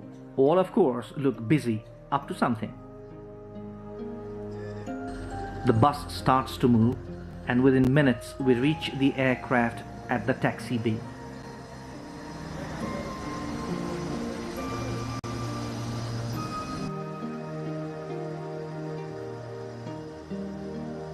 We start boarding the aircraft one by one, to the warm welcome of the air hostess.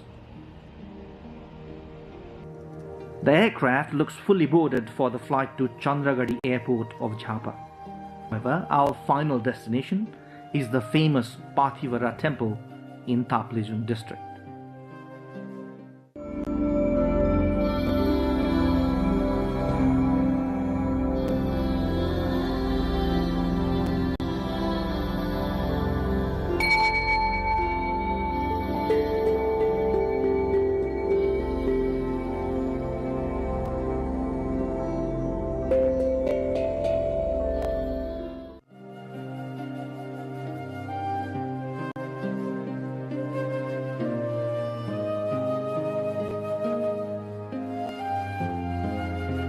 After nearly an hour's flight, we land at Chandragarhi Airport, trying to breathe fresh air and adjust ourselves.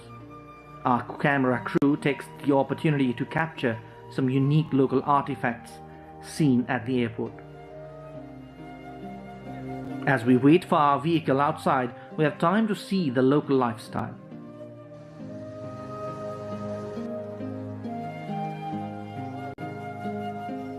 Soon our vehicle arrives and we set for our main destination, Pathivara of Taplejung.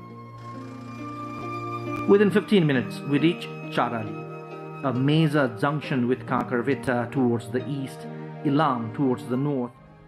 We're trying to engage in the sights and sounds of the Tarai. We head north towards Ilam, a natural paradise known for its agro-producers. The sheer pleasure of traveling in this natural paradise, crossing through settlements and jungles along the hilly road, reaches its climax when we arrive at the famous tea garden of Kanyam. No wonder Kanyam, our tourist hub with a perfect blend of natural beauty and economic activities, attracts us like a magnet. But our destination is still far away. We have to reach Taplejung at any cost today.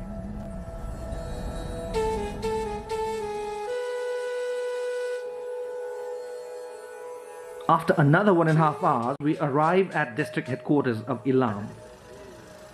It's a weekend day, Saturday, and the main market area is quiet.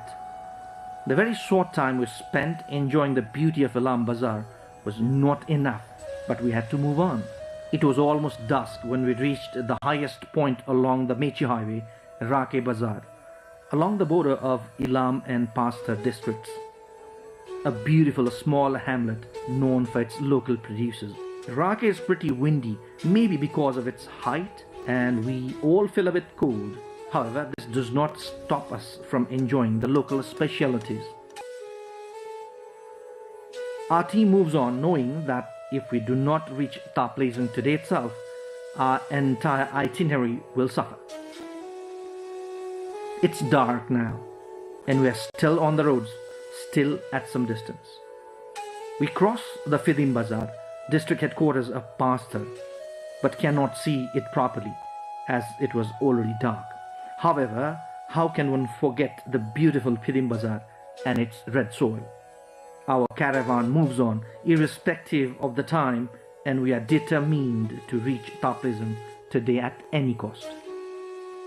It was 11 p.m. when we reached Phungling Bazaar, the district headquarters of Taplejung. Early in the morning, the next day, once again we start our journey to the revered shrine. We were aware that a regional fair was taking place in Taplejung. The bazaar area has been decorated like a bride. There seems to be a competition among the locals in every nooks and corners of the city to decorate their place as the best. A large fair is going on at the open field with numerous cultural pageantries. The whole area is scenic and lively. However, we left Phungling Bazaar early with a promise to enjoy the place when we return from Pathivara. After nearly an hour's ride along the gravelled road, we arrived at Kafle Pati. This is the last destination till which we can have a ride. Now all on foot till we reach Pathivara. We are exploring Kafle Pati and the beautiful hill of Manavara behind Pathivara in the early morning sunlight.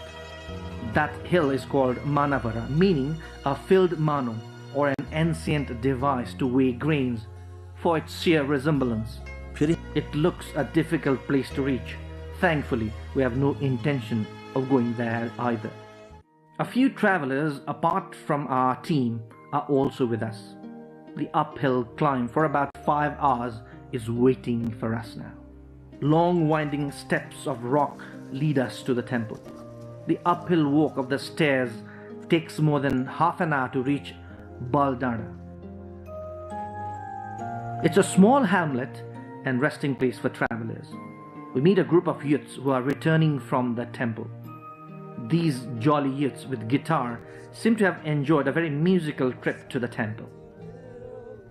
You also enjoy their music for some time. One of the many ways to forget our fatigue.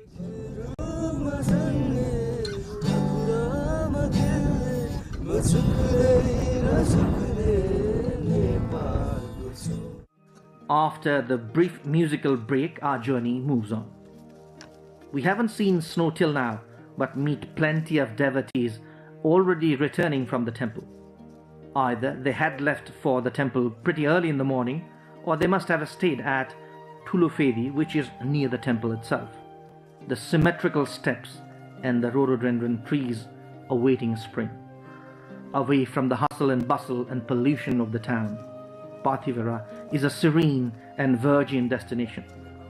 We try to listen to the experience of some of the devotees despite our fatigue.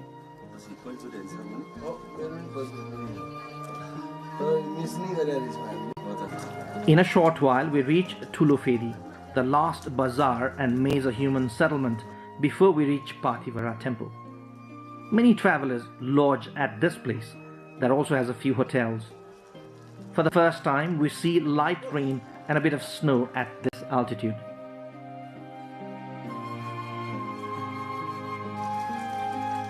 This beautiful bazaar has its own beauty as well as sorrow. This is a small trade center and lodging place for travelers. अब कोही जापा कोही काठमाडौँ कोही अब उता America कोही त्यस्तै युकेहरु अब यतै नेपालको मान्छे नि हो आउने त ए त्यसरी आउनुहुन्छ हजुर तपाईले टेन्ट पनि राख्नु भएको छ नि टेन्ट राखेको किन राख्नु भयो टेन्ट अब रुम हाम्रो थोरै छ त्यही भएर टेन्ट राखेको हो टेन्टमा पनि यसो सुतम भनेर After a warm cup of tea in the cold weather, we resume our uphill walk to the temple. We see a huge copper gate made of all the copper utensils offered at the temple. Whoever are the lucky ones to have their offerings in the gate, it definitely welcomes the devotees first. A few meters away comes the temple of Kanchi Mata, or the youngest mother, Kanchi Mata is believed to be the youngest sister of Pathivara deity. We stopped for some time at the temple, heavily covered by snow.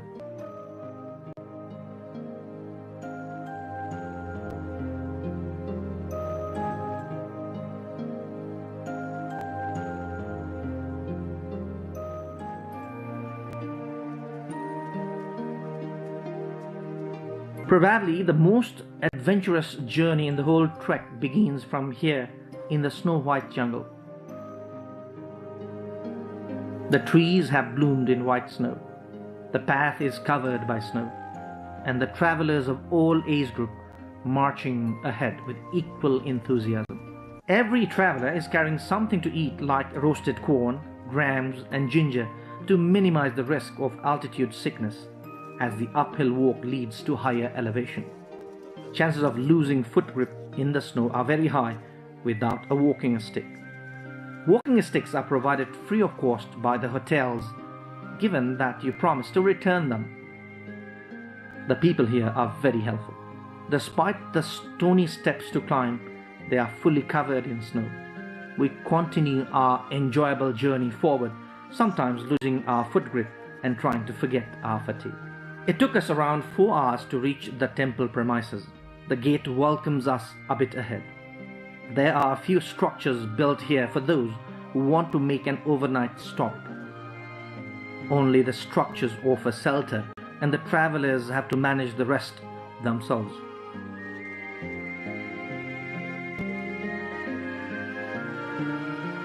These hanging bells welcome as we enter the temple premises through the main gate.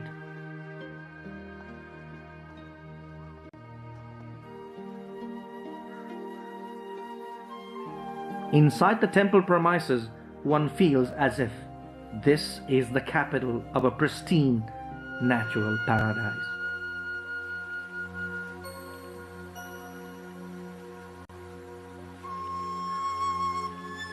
We start capturing the temple and its surroundings in our camera. It is Sunday, and maybe because of the snow factor as well, we do not see many people in the temple. Otherwise, even the security personnel deployed here struggle to manage the throng of devotees, especially on Saturdays. The idol of deity Pathivara has been kept under the open sky due to the belief that it cannot be kept inside any structure. Divine, amazing and attractive temple of deity Pathivara. The legend of the deity is really impressive.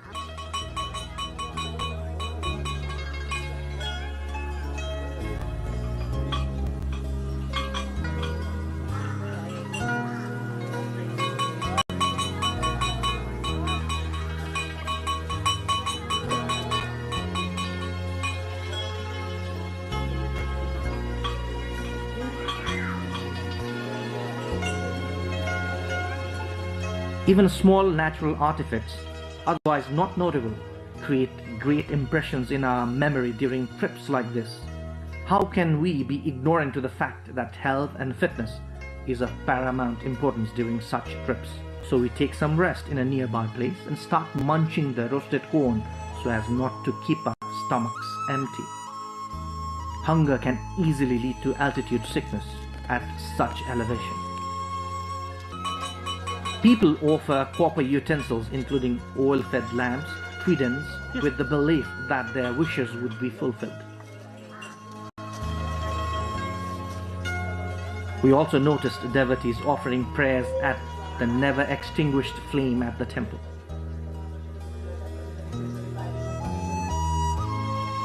There is a huge cliff at the backside of the idol and big plain area towards the front side. The temples of other gods and goddesses in the premises look as if a divine army is guarding the deity. Popular belief is that paying homage at the temple fulfills all wishes, including children, peace, or prosperity. Sadly, we were deprived of the opportunity to enjoy the natural beauty of the surrounding due to inclement weather. However, we thoroughly enjoyed the snowfall. Every devotee seems happy and content for being able to pay homage here. एकदमै राम्रो रहेछ तर बाटो चाहिँ अलि चिप्लो चिप्लो रहेछ हिउँ परेको कारणले तर राम्रै लाग्यो एकदम जोस रमाइलो रहेछ यहाँ आउन चाहिँ मलाई धेरै वर्षदेखि मन थियो बट कहिले सोचेको थिएन कि म यहाँ आउन सक्छु आज आउने मौका पायो साह्रै खुसी लागेछ अद्भुत अनुभव भएको छ मलाई र आज मैले यो लगभग 4-5 घण्टाको जो यात्रा हामी तल्लोबाट गरेका छौं हुन त हिउँ पनि परिरहेछ हिउँ परेको थियो हिउँ परे हुनाले अलिकति सम्लेर आयौं हामी तर अत्यन्त नै त्यस्तो केही छैन बाटोमा एउटा राम्रो तरिकाको एउटा अनुभव भएर हामी पुग्यौं माताको दर्शन भयो It's really an ill attempt to travel to Pativara during winter as the whole area gets blanketed by snow. But only those who dare know the sheer pleasure. It cannot be expressed in words. Apart from the question that how the place would look without snow, nothing can be as pleasing as reaching there in winter. Just for reference, this is how it looks without snow.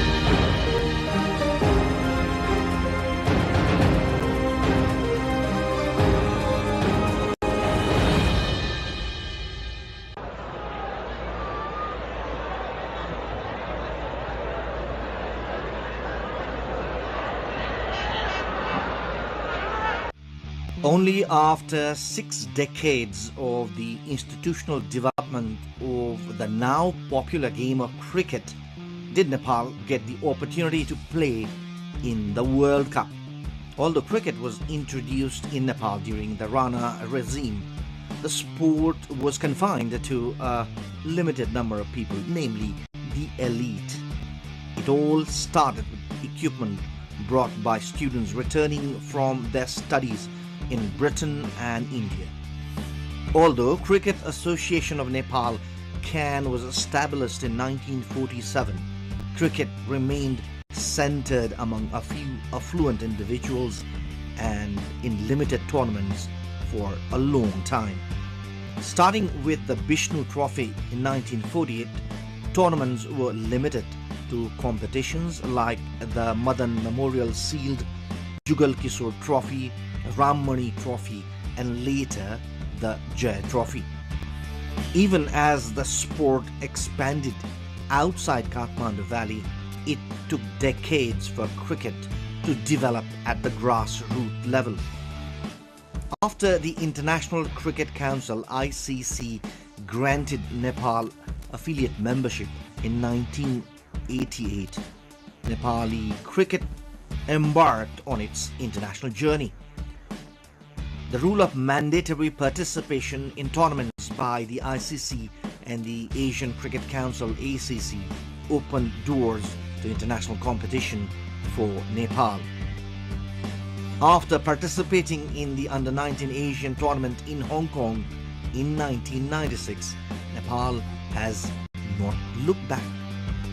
Winning titles at the Asian and global levels, Nepali cricket team continues its journey towards the pinnacle of world cricket.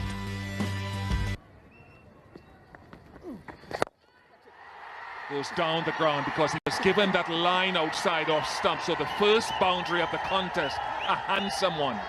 Initially confined to Tulikhel in Kathmandu, many international tournaments were hosted in Nepal after an international standard ground was built in Kirtipur. Nepal has also shown its proactiveness in differently abled cricket tournaments like the T20 World Cup for the blind in 2012 and the Asian Cricket Tournament for the deaf. Nepali women's national cricket team has also achieved remarkable success in a short period of time.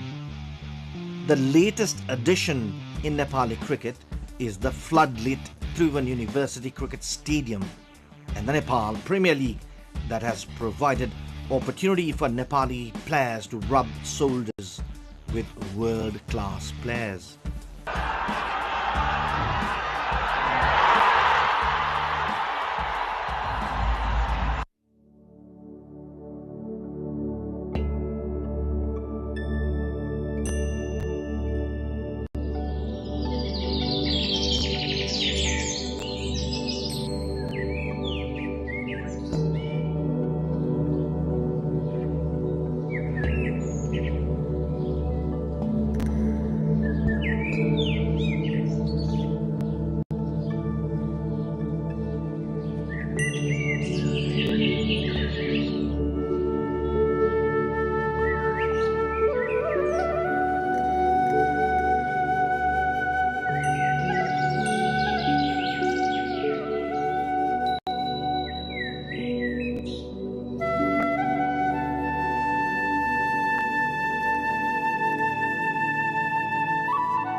US President Donald Trump says Iran will be hit very hard unless the strategic Strait of Hormuz is reopened very soon in an interview with an international media. Trump added that talks were ongoing and that Iran want to make a deal.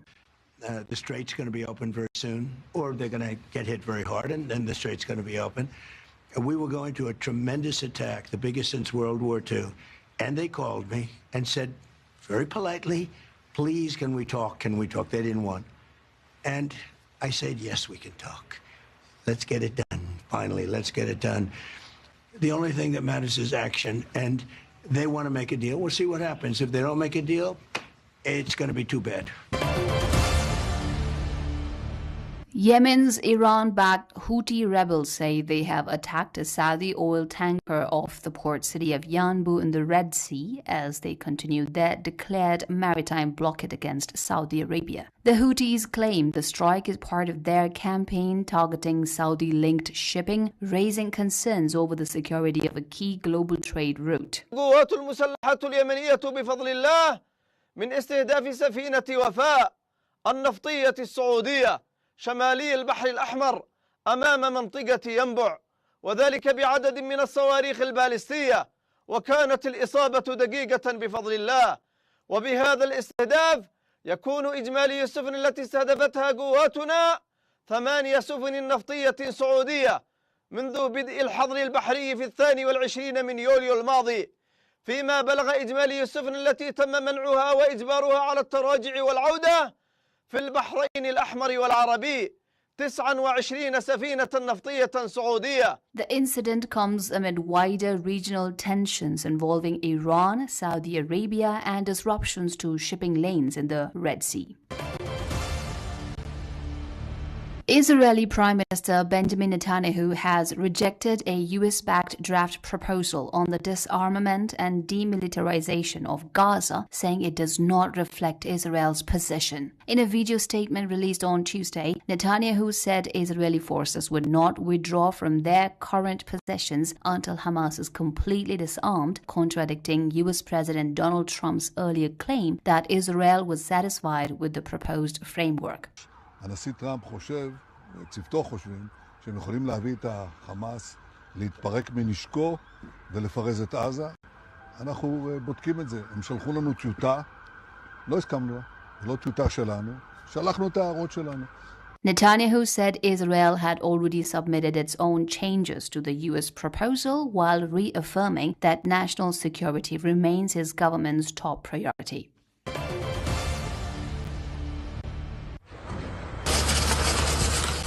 At least 15 people have been killed and dozens more wounded after Russian missile and drone strikes hit Kiev and surrounding regions of Ukraine overnight, authorities said on Wednesday. The barrage struck residential buildings and warehouses across the capital area, triggering fires and causing widespread damage as emergency crews responded at several locations. An international media reported hearing explosions in Kiev after midnight, with smoke and the smell of burning remaining in parts of the city hours later. The attack comes as Russia has intensified its use of missiles and drones against Ukraine, while Kiev continues to seek additional air defense systems from its allies. The latest strikes are part of an escalating long-range conflict between Russia and Ukraine, with both sides carrying out attacks far beyond the front lines.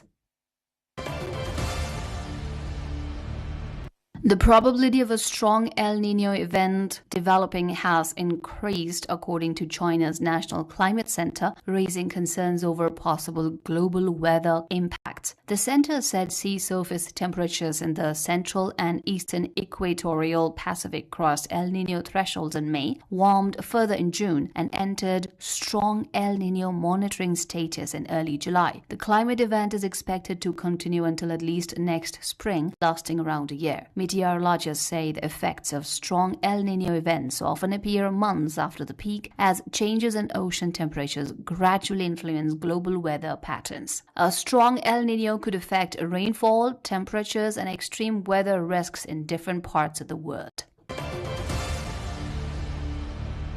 A severe heat wave sweeping across Europe has pushed temperatures to record levels, triggered high-level alerts, and accelerated the melting of Austria's largest glacier. Austria recorded its hottest days on record, with temperatures in Vienna exceeding 41 degrees Celsius for the first time, while authorities warned that extreme heat will continue in the coming days. The intense temperatures are also affecting the Pasters Glacier, where rapid ice loss has raised concerns that the country's largest glacier could split into two sections this year. Scientists say rising temperatures linked to climate change are accelerating glacier retreat, with melting seasons in the Alps now lasting longer than in previous decades. Across Europe, countries including Italy and Hungary have issued heat warnings as officials urge people to protect themselves from the risks of prolonged extreme heat.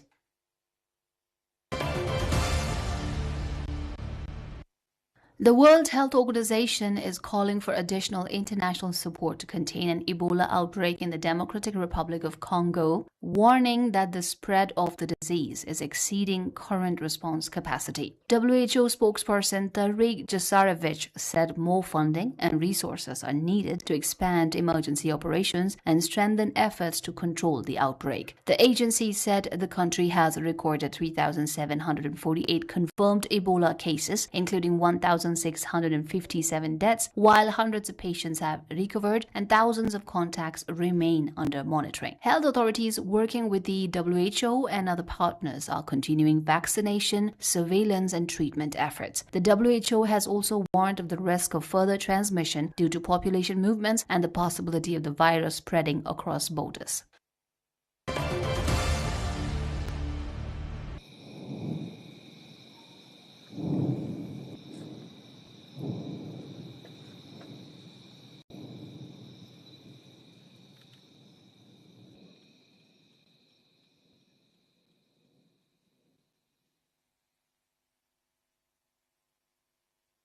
Hundreds of residents have been evacuated in Guatemala after the Fuego volcano erupted, sending lava, ash, and volcanic material into nearby communities. Authorities raised the alert level as activity intensified, with emergency shelters opened for people forced to leave their homes. In San Juan Alotenango, displaced residents said they feared for their safety and worried about leaving their belongings unattended. Fuego, one of Central America's most active volcanoes, is being closely monitored as officials assess the risk of further eruptions after possible hazards.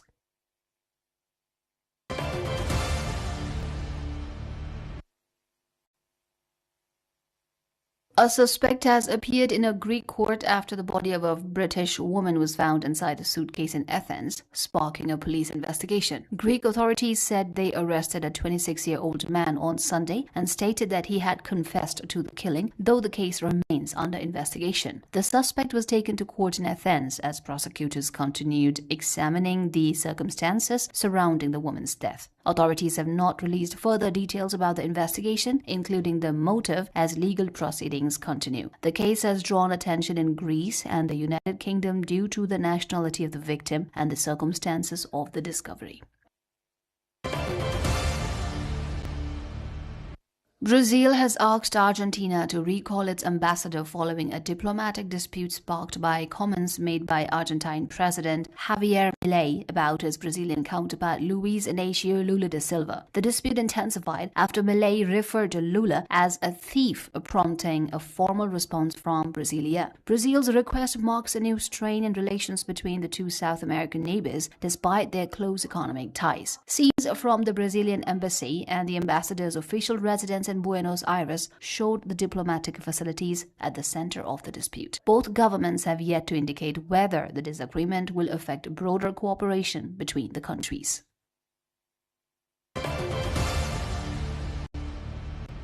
Emergency services in Germany deployed a bomb disposal robot at Leipzig-Halle Airport in eastern Germany after an unidentified object led to the temporary closure of a runway and the diversion of flights. The object was discovered near the airport's south runway at around 11:40 p.m. local time on Tuesday, prompting authorities to launch a security operation. Flight operations were disrupted for several hours before normal traffic resumed in the early hours of Wednesday. Authorities used specialist equipment to assess the object, though details about its nature were not immediately released. Leipzig-Halle Airport is one of Germany's major cargo and passenger hubs, and officials are continuing to investigate the incident.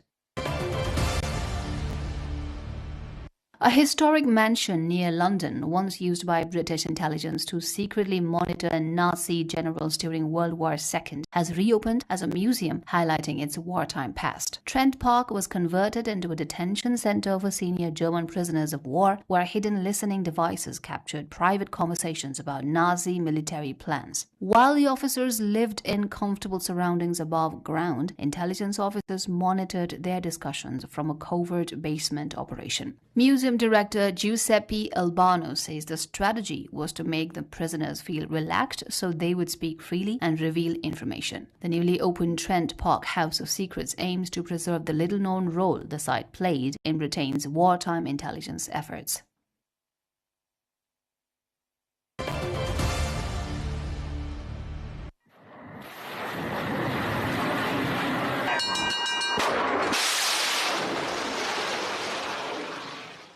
Japan has conducted a live fire test of a US-made Tomahawk cruise missile launched from one of its naval destroyers in the Pacific Ocean as Tokyo strengthens its defense capabilities. The missile, which can strike targets at distances of up to 1,000 miles, was fired from the Japanese Maritime Self-Defense Forces Chokai warship on July 29. The test comes as Japan expands its military capabilities under a revised security strategy, citing growing regional threats from countries including China, Russia, and North Korea. The move marks a shift from Japan's post-World War II pacifist defense posture, which has limited its military role for decades.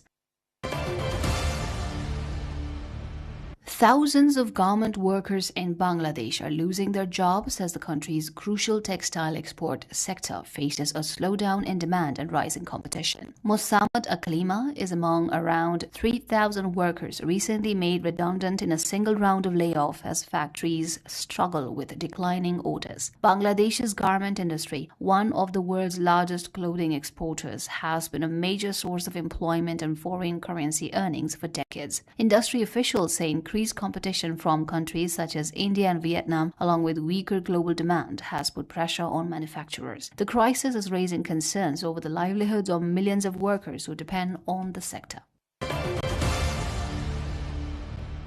Scientists are preparing to study the sun's atmosphere and activity during a rare total solar eclipse visible from Spain next week, hoping to unlock more secrets about our star. The moon will completely block the sun on August 12, allowing researchers to examine the sun's outer atmosphere, magnetic field, and solar storms that can affect satellites, astronauts, and communications on Earth. Scientists from agencies including the European Space Agency and France's Atomic Energy Commission will use the brief period of darkness to test models of solar activity and improve understanding of space weather. Total solar eclipses have historically contributed to major scientific discoveries, including observations in 1919 that helped confirm Albert Einstein's theory of relativity. Researchers say the event offers a rare opportunity to study the sun's corona, which can reach temperatures of millions of degrees despite being far less visible than the sun's surface.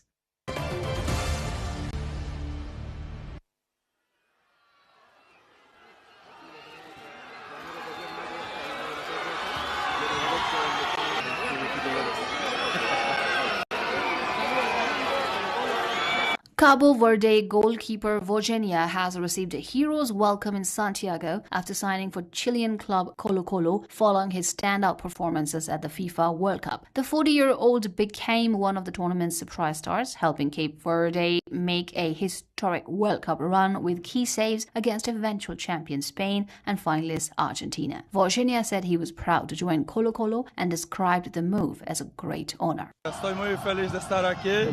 Una grande honra representar el Colo-Colo y quiero agradecer el cariño y la paciencia de los hinchas.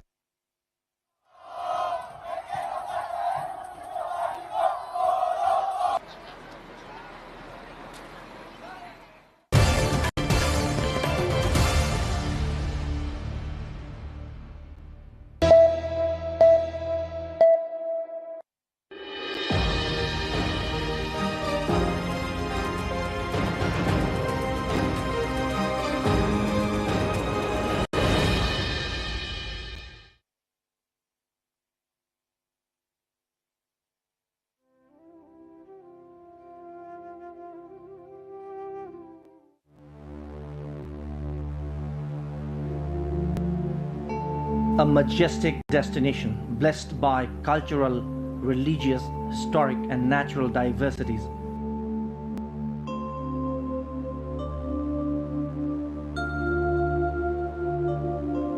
Nepal is the country of Mount Everest and the birthplace of Lord Gautama Buddha.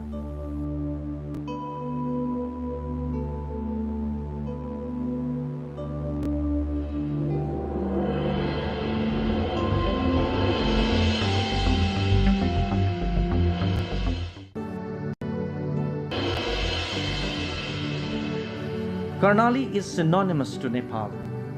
One can experience the diversity of Nepal by visiting Karnali province.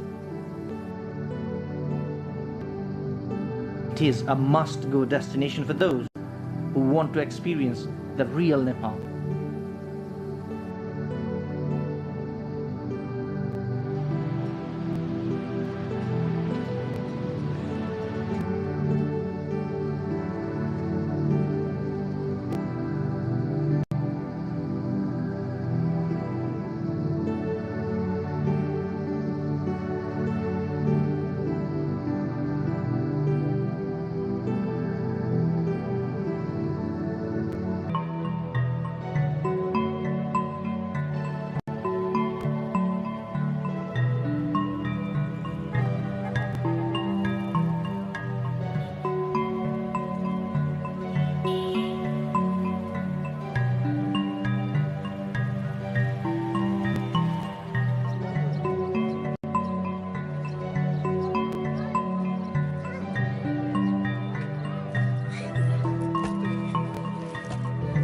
Karnali, that represents Nepal's age-old civilization, is in itself mesmerizing.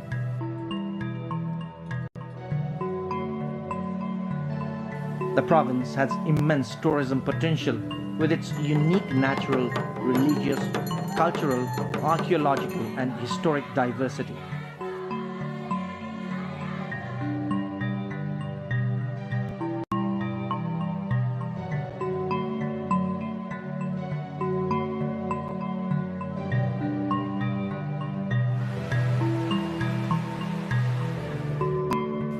famous tourist destinations in the province have played important role in representing Nepal at the international level.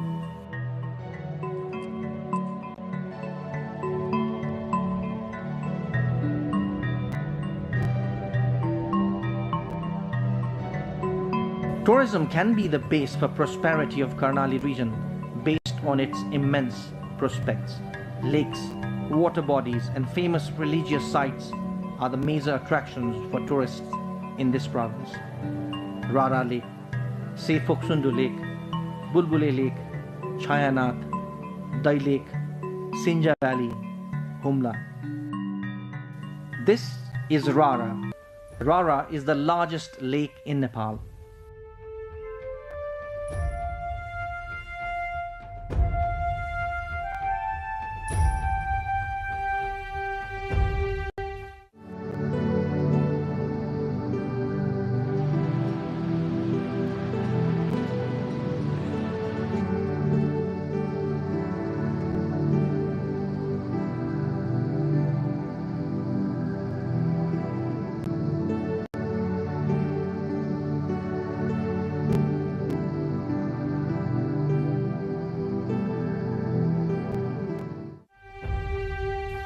The lake is situated at Chayanath Rural Municipality of Mugu District in the Rara National Park.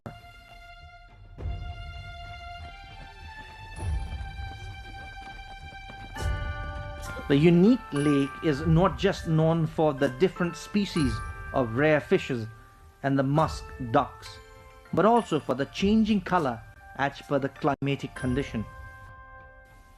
Many foreign tourists come here to witness the camouflage of this majestic lake.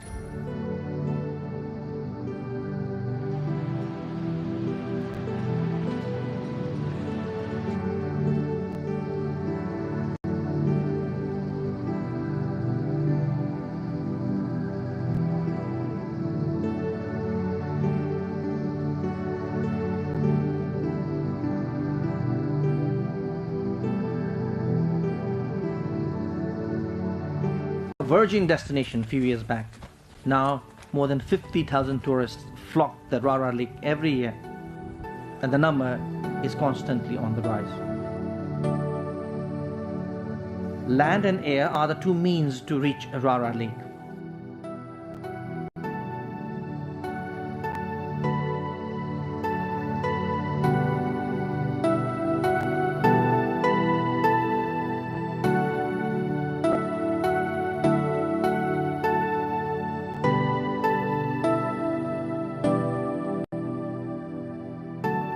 You can reach Rara in a day from Kathmandu by air. From Trivandrum International Airport, Kathmandu to Nepalganj, and another flight from Nepalganj to Talcher Airport in Mugu is the easiest option. However, from Talcher, it is another 3 hours uphill walk to reach the breathtaking Rara Lake. If you choose land travel, it might take up to 3 days. A day's travel from Kathmandu to Surkhet, an overnight stay. Manma, the district headquarters of Kalikot, from Surkhet, an overnight stay, and on the third day you can reach the Rara Lake. You need not walk if you choose this route for Rara Lake. Humla is a very remote Himalayan district of Nepal bordering Mugu. It has great touristic importance.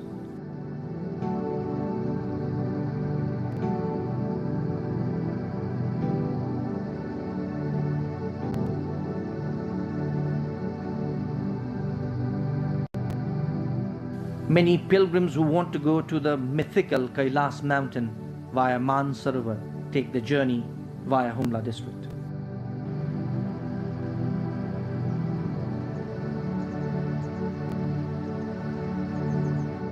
Tourists, mainly Indian pilgrims, travel to Mansarovar, one of the largest pure water bodies at the highest altitude in the world, for religious purposes.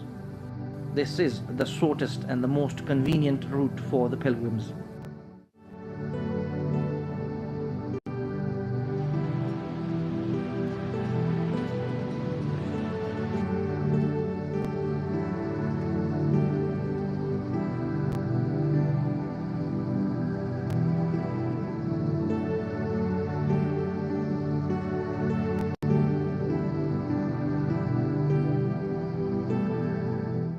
Most of the pilgrims traveling to Mansarovar choose air trip up to Simikot of Humla from Nepalganj. From Simikot, helicopter trip up to Hilsa, from where they enter Chinese autonomous region of Tibet.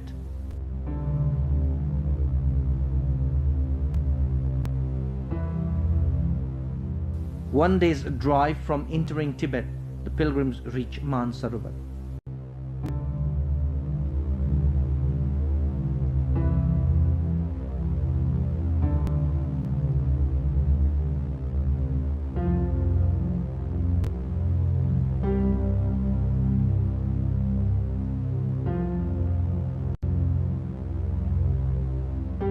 The Kimi Valley of Humla is another new tourist destination in the district.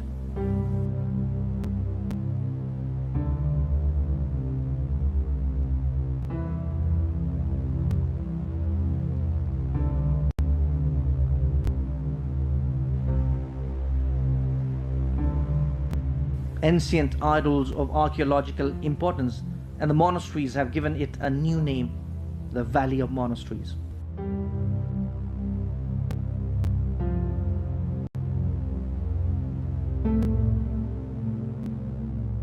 These priceless statues, sculptures, and artifacts are the major attractions in the valley.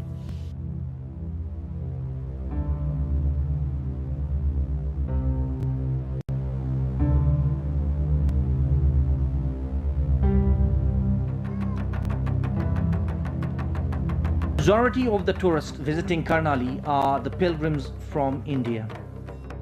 Culturally, the people of the Karnali region believe in multi-deity worship, but majority pay homage to their ancestral deity, the Master God.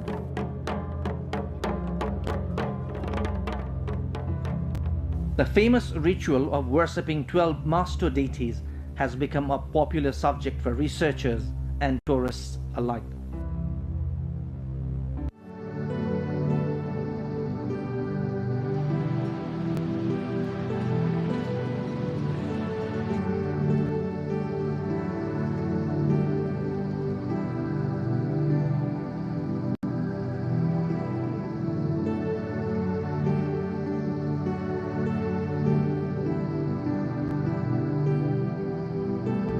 Karnali is a majestic land, naturally as well as culturally.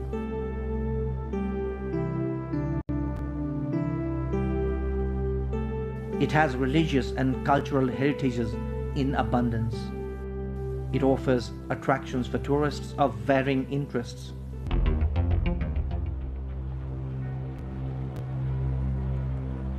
Somewhat deprived in education, health, and employment. Karnali's tourism potential, due to its unique and diverse nature, geography, religion, culture, history, and archaeology, is unexplored.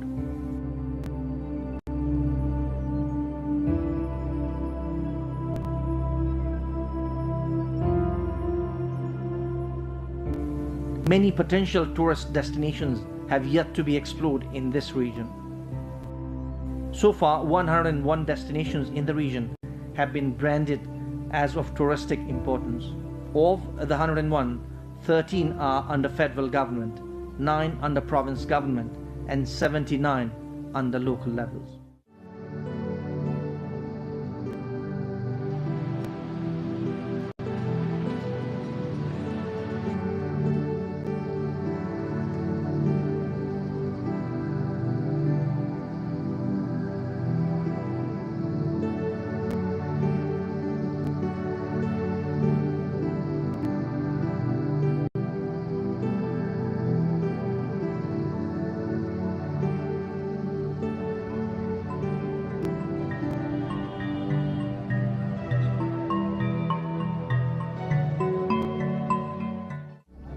Karnali might lack top-class infrastructures including roadways, hotels or communications, but many destinations attract adventure tourists.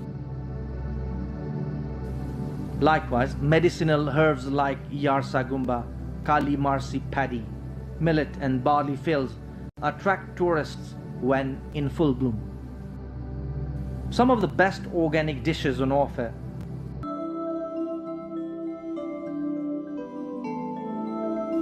You might find Kali Marsi paddy, honey, broad beans, dry apple, marfa, barley, sipped wool products as the gifts of Karnali. Whitewater rafting in the 5th best river in the world, Karnali, and Veri, tall and majestic Kanjirova, Patarasi and Sisne mountains, open for expedition, challenge mountaineers and explorers alike.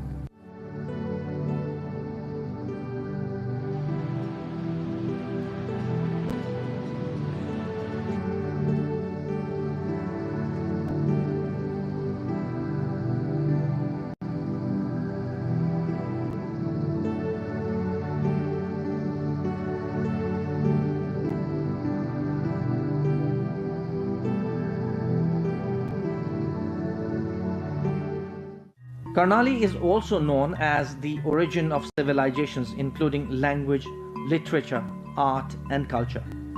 It's a pure and revered land. It has a lot to offer to researchers and explorers. Surkhet, the provincial headquarters of Karnali, is the gateway to most of the tourist destinations. Karnali Highway connects some of the destinations, including Kotgadi, Panchadeval, Bilaspur, Mahabu area in Daily.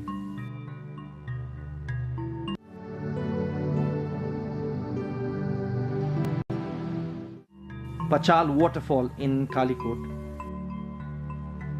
Sinja Valley and the Dul Monastery of Jumla, and Rara Lake of Mugu. Very few destinations of Mugu and Jumla have road access. On the other hand, many budget travelers are not encouraged to traveling in Karnali, as it is relatively expensive due to unavailability of road network. It is a must-go destination for those who want to experience the real Nepal.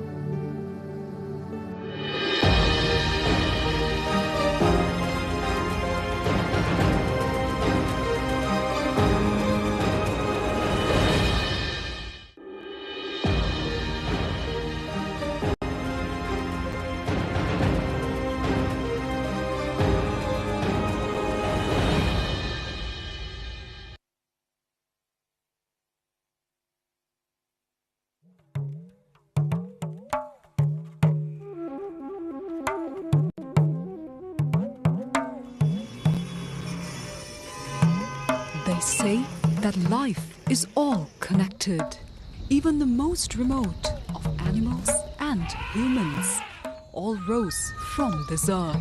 But after years of life on land and sea, have we thought about how far these connections sustain?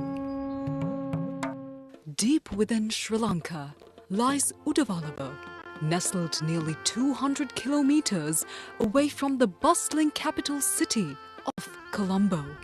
Born out of the need for agriculture, the Udavalava Reservoir in the 1960s paved the way for elephants to find refuge in the area.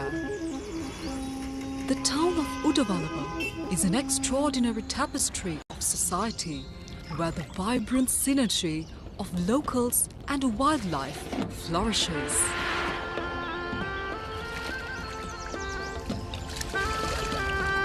A town where a national park, agricultural land, an elephant transit home, and a community all exist in their harmony. As the sun rises over the serene Udavalava National Park, the people who call this place home embrace a livelihood intricately woven with nature's splendor. Resources are shared among the people of Udavalava and elephants alike. They thrive by building and trading monuments of culture around the world of elephants. Today in the morning we make the safari, like 4 hours on the jeep, and it was actually really nice. We saw some elephants. We really enjoyed. cherished traditions in Sri Lanka, passed down through generations, is the awe-inspiring Gajaga Vannama, a mesmerizing dance performance that showcases the elegant spirit of elephants, honoring their grace and power in Sri Lankan heritage.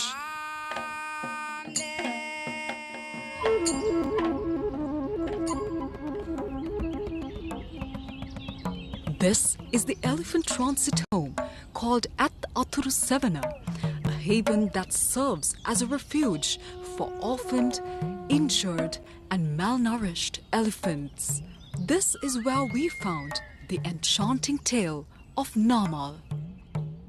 අපේ දෙපාර්තමේන්තුවේ නිලධාරීන්ට හම්බෙලා තියෙන අම්පාර නාමල්ලෝය කියන ප්‍රදේශයේදී වැලක පැටලිලා තුවාල වෙලා ඉන්න පොඩි පැටියෙක් තමයි හම්බෙලා තියෙන කකුලේ ආබාධයෙන් හින්දා. උඩවල ඇත්තතුරු සෙවණට ගෙනල්ලා මෙයාව අර කකුලේ තුවාලේ වැඩි වෙන හින්දා මෙයාගේ ජීවිතේ බේර ගන්න තමයි මේ කකුල කපලා අයින් කරලා මෙයාට මේ කෘත්‍රිම කකුලක් හදලා දාලා උඩවල ඇත්තතුරු සෙවණේ බලාගන්න. අවුරුදු 13ක වයස වගේ ටිකක් වෙනස් සතෙක්. මෙයා ටිකක් අර සැරයි. ටිකක් සාමාන්‍ය අනිත් අයට වගේ එහෙම කිට්ටු වෙන්න අමාරු. උරු වෙච්ච එක්කෙනෙකුට දෙන්නෙකුට වගේ තමයි මෙයත් එක්ක ගනුදෙනු කරන්න පුළුවන්. ඩෝලව මේ ආශ්‍රිත ප්‍රදේශයට ලොකු සම්පතක්. මොකද මේ වගේ සතෙක් මුළු ලෝකේ කොහෙවත් නැහැ. මොන ජීවිත අවදානම හරි මොන දේ තිබ්බත් අර ගොඩක් මම කැමති මේ සතාව බලා ගන්න. මොකද මේ එහෙම කවුරුත් නැතුව ගියොත් මේ සතා තවත් අසරණ වෙනවනේ. Like Namal, all these gentle giants receive the loving care and attention they so desperately need at this elephant transit home located close to the national park.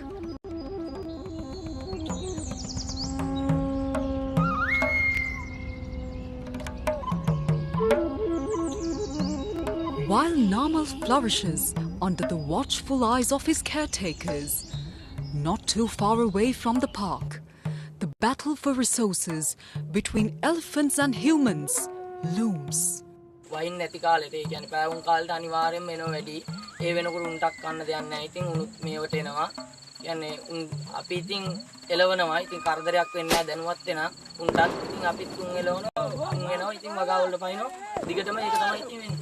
6 වෙනකොට 6 7 වෙනකොට අනිවාර්යෙන් බහිනෝමයි යලි මේවට. කොටු හිටවනවා කෙසෙල් ඔක්කොම ඉතින් කඩා කප්පල් වල දාලා උන්ගේ කැලේ උනාට ඉතින් අපිත් ගොවිතැනක් කරගන්න මේකට ආවේ. ගොවිතැන් බතක් කරගෙන ඉතින් අපි ඉන්නෝට ඉතින් තරහයි ඉතින් මොනෝ කරන්නද? අලියා! අලියා!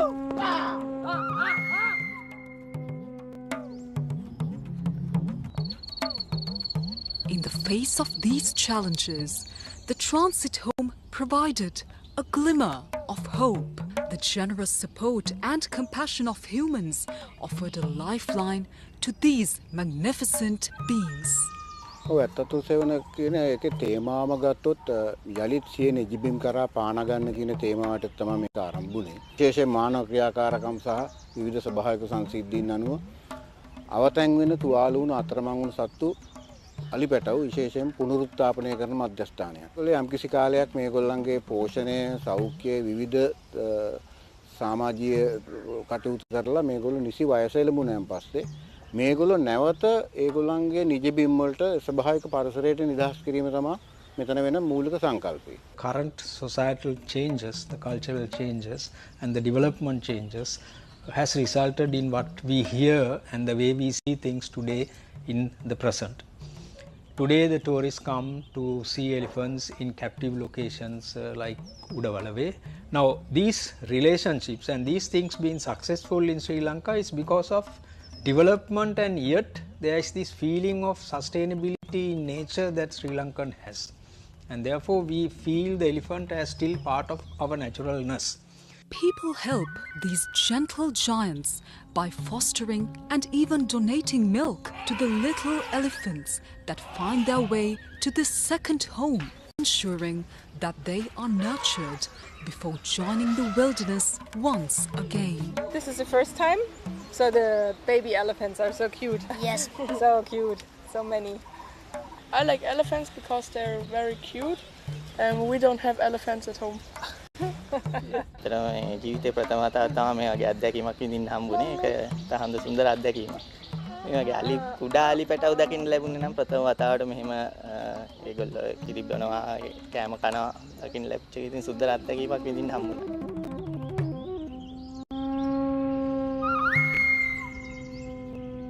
The opportunities to see the wild animals and to be with nature and to be in nature is amazing. Absolutely amazing.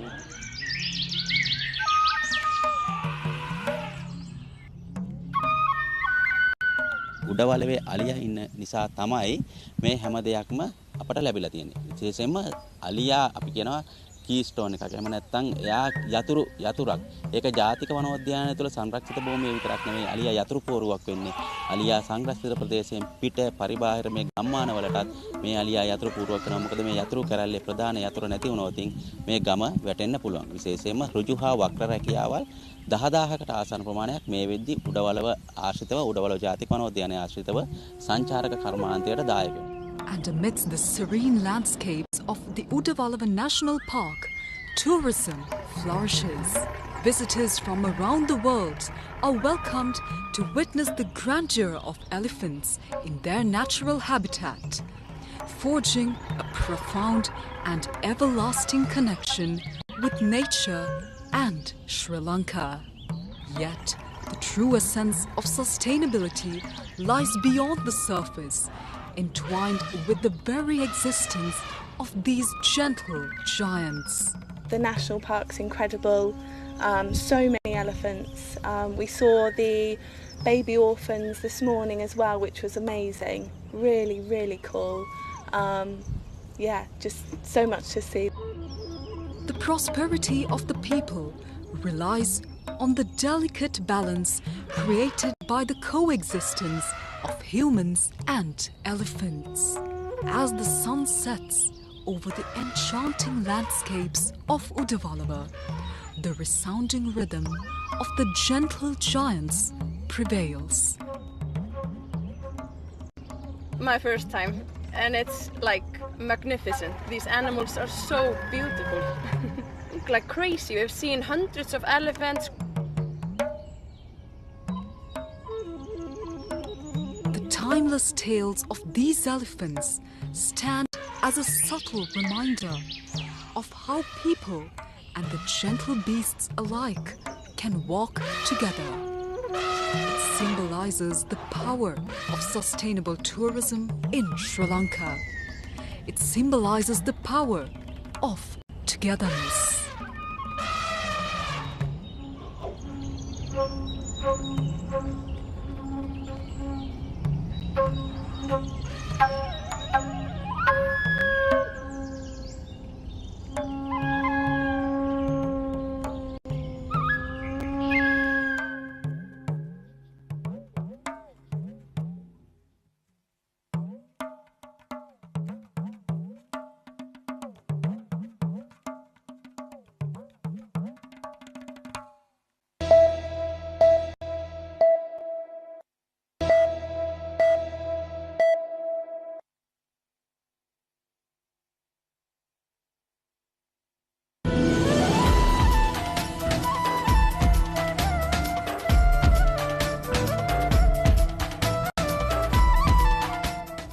Pokhara is undoubtedly #1 destination for tourists in Nepal. The valley, blessed with natural beauty, attracts domestic and foreign tourists alike. You must have already visited Pokhara. If you haven't or planning another trip, then these are some of the must-go places in Pokhara. The first attraction in Pokhara is the Feva Lake.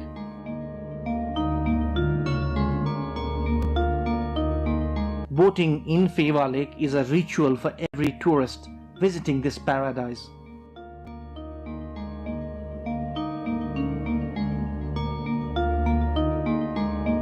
The Tal Barahi temple at the center of the lake adds to the beauty of the place.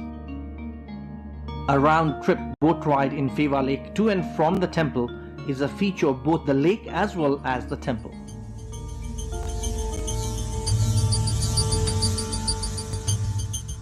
Separate boat ride watching the reflection of Mount Machapuchri on the lake, and fishing spice up the Phewa experience.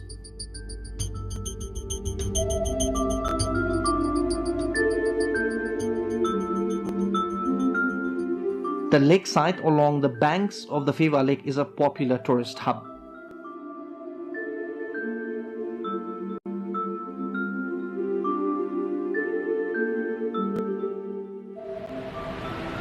Many tourists in Pokhara choose Devi's Fall as their second destination in Pokhara.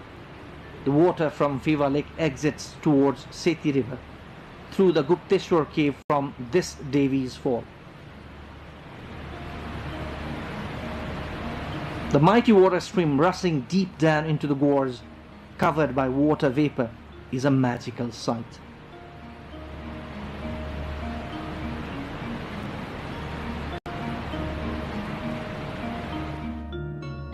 Pokhara is known as the city of lakes and caves.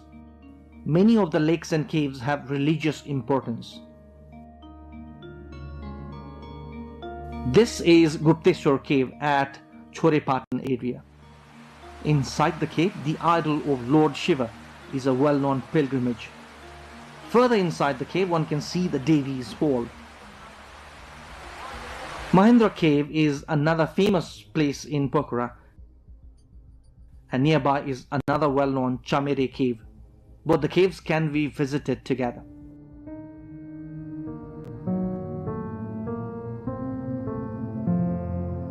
Two other well-known tourist destinations in Pokhara are Begnas and Rupa lakes.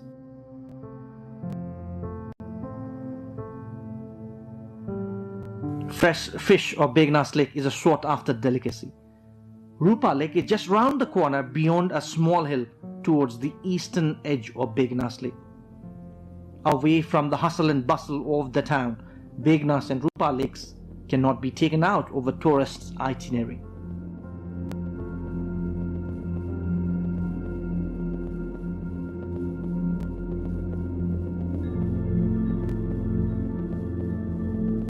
This is the famous White Monastery on top of the hill above Phewa Lake. This is also a popular destination for domestic as well as foreign tourists. The top-angle bird's eye view of Pokhara city from the monastery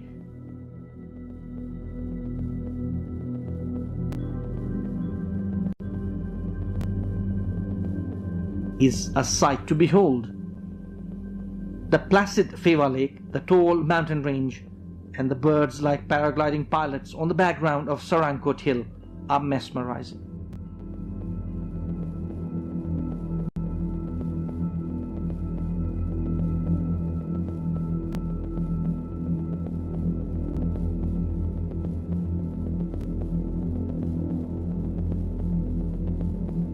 The Bindabasini temple in Pokhara is a famous shrine in Nepal.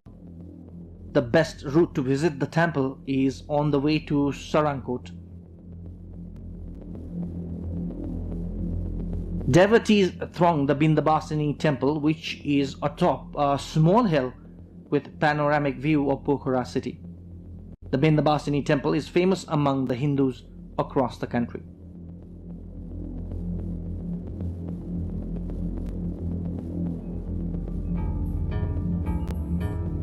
Sarankot is a hill station on top of a hill on the northwestern side of Pokhara.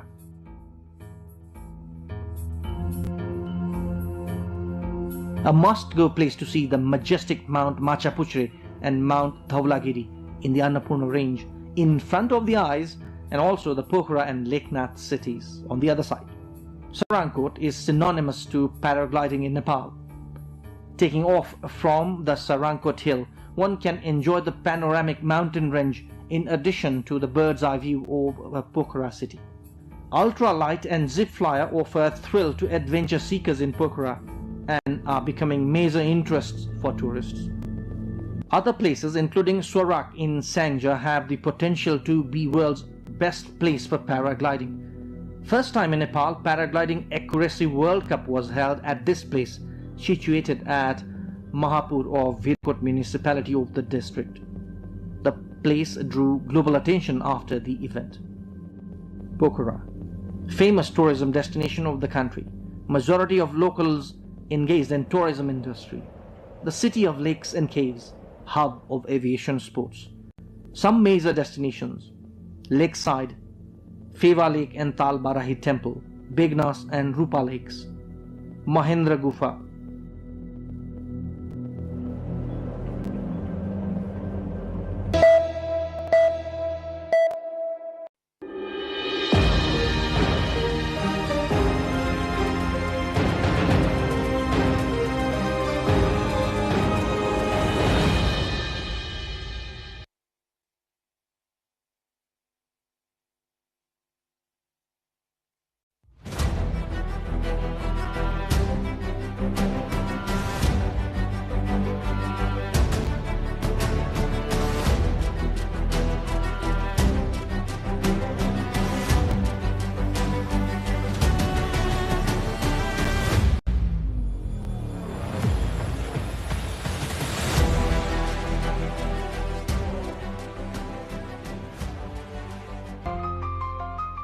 These hills and valleys are witnesses to change.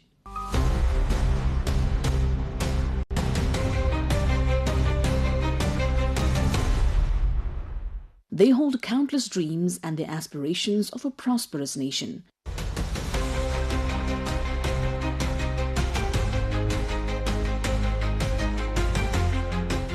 Beneath their natural beauty lies a deeper reality, a true portrait of life. Here, the geography is visible, but the emotions are heard.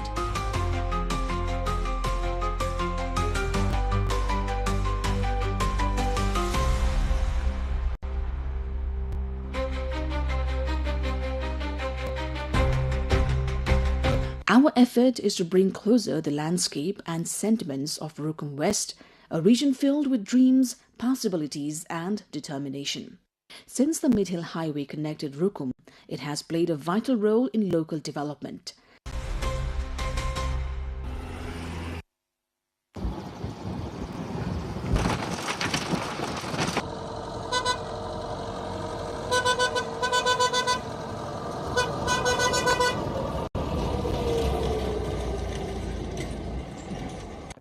It has helped market local produce, boosted livelihoods and employment, and promoted the region's stunning nature, languages, arts, and culture.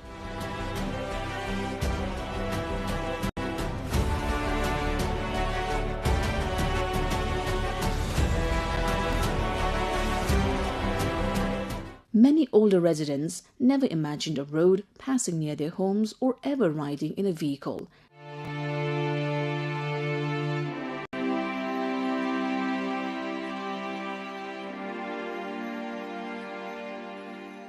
Now, as cars glide smoothly over these hills and ridges, their joy is unmistakable.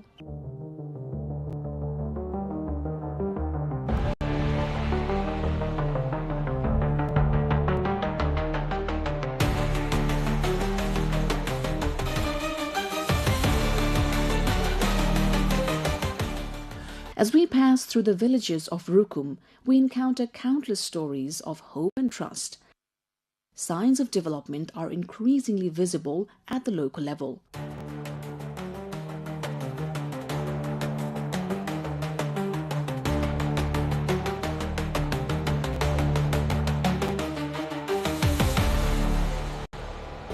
Vehicles now travel on blacktop roads, and improved access to technology has made rural life more dynamic. Whether it is Sanka in Musikot municipality or Rimna Dobhan in Sani Bheri rural municipality,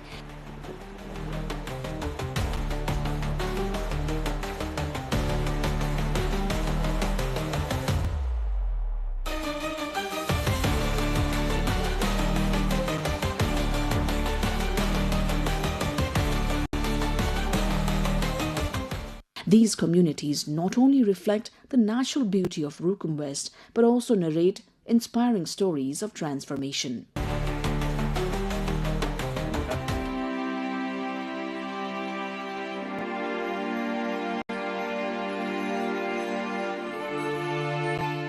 Rukum is a district shaped by a decade-long armed conflict. During those years, it stood at the center of national attention. Yet after the peace process, its development trajectory has steadily risen. Improvements in roads, political awareness, education, and healthcare have all played crucial role in this progress.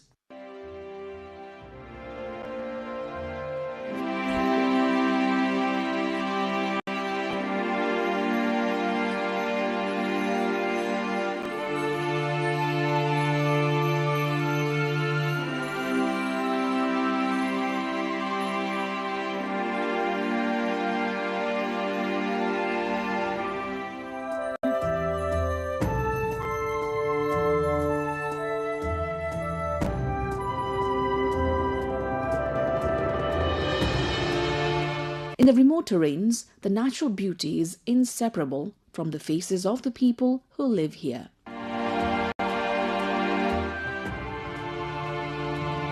Expressions of longing, eyes searching for their children, and the countless struggles behind their simple dreams all resonate deeply.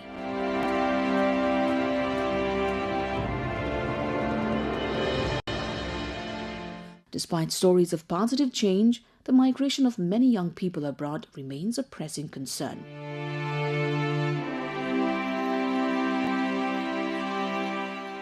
A district rich in nature and culture now faces the challenge of a shrinking youth population, which limits its potential for prosperity. Traveling this road, crossing rivers, climbing hills, and enjoying the northern Himalayan views is a unique experience.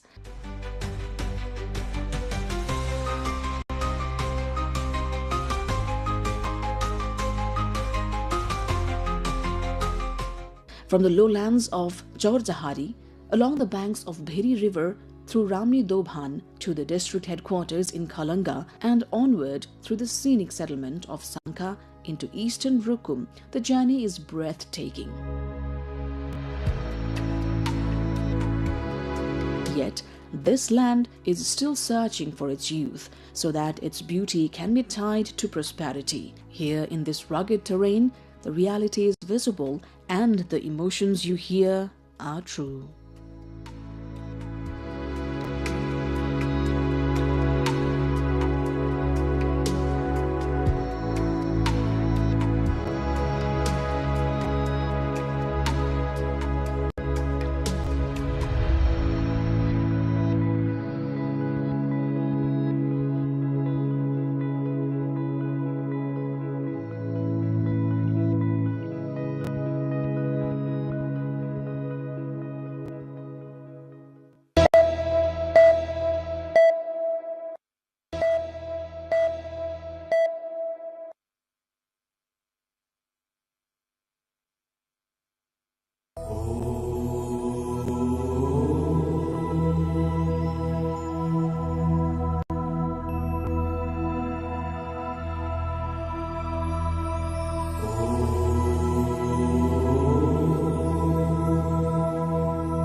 NaMo हिरण्यबाहवे हिरण्यवर्णाय हिरण्यरूपाय हिरण्यपतये अम्बिकापतये उमापतये पशुपतये NaMo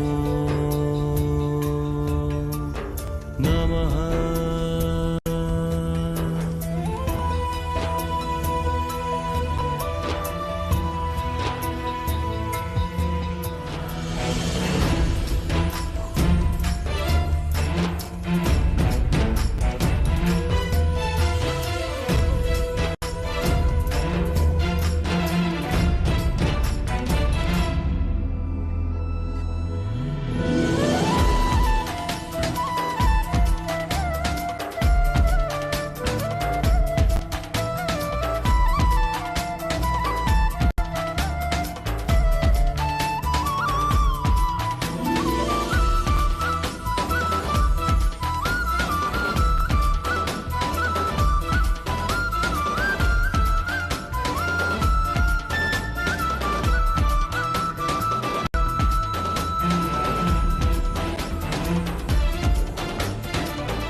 Parliamentary Committee directs the government to seek clarification from rights groups, rejects allegation of political interference in judiciary. Technical upgrades disrupt Nepal's driving license and national identity systems. Thousands face delays as key public services remain affected. Stray cattle continue to threaten farms and road safety across Nepal's Tarai. Experts call for stronger long-term management. US President Donald Trump warns Iran will be hit very hard unless the strategic Strait of Hormuz is reopened, adds talks were ongoing. Former Bangladeshi Prime Minister Sheikh Hasina urges global backing for democracy in Bangladesh vows to return as political tension persists. And ICC confirms the schedule for the 2027 Cricket World Cup qualifiers. Nepal will begin its campaign from the qualification playoff stage. Good evening, I'm Suveksha Rajak and you are watching NTV World News Hour, coming to you live from Kathmandu at 2200 hours Nepal time. Now the news in details. Nepal's Parliamentary Committee on Law, Justice and Human Rights has directed the government to seek clarification from Amnesty International. The International Commission of Jurists and Human Rights Watch over their joint statement concerning the independence of Nepal's judiciary. The committee has asked the Ministry of Women, Children, Gender and Social Security to obtain both explanations and supporting evidence from the organizations regarding the claims made in their July 24th statement.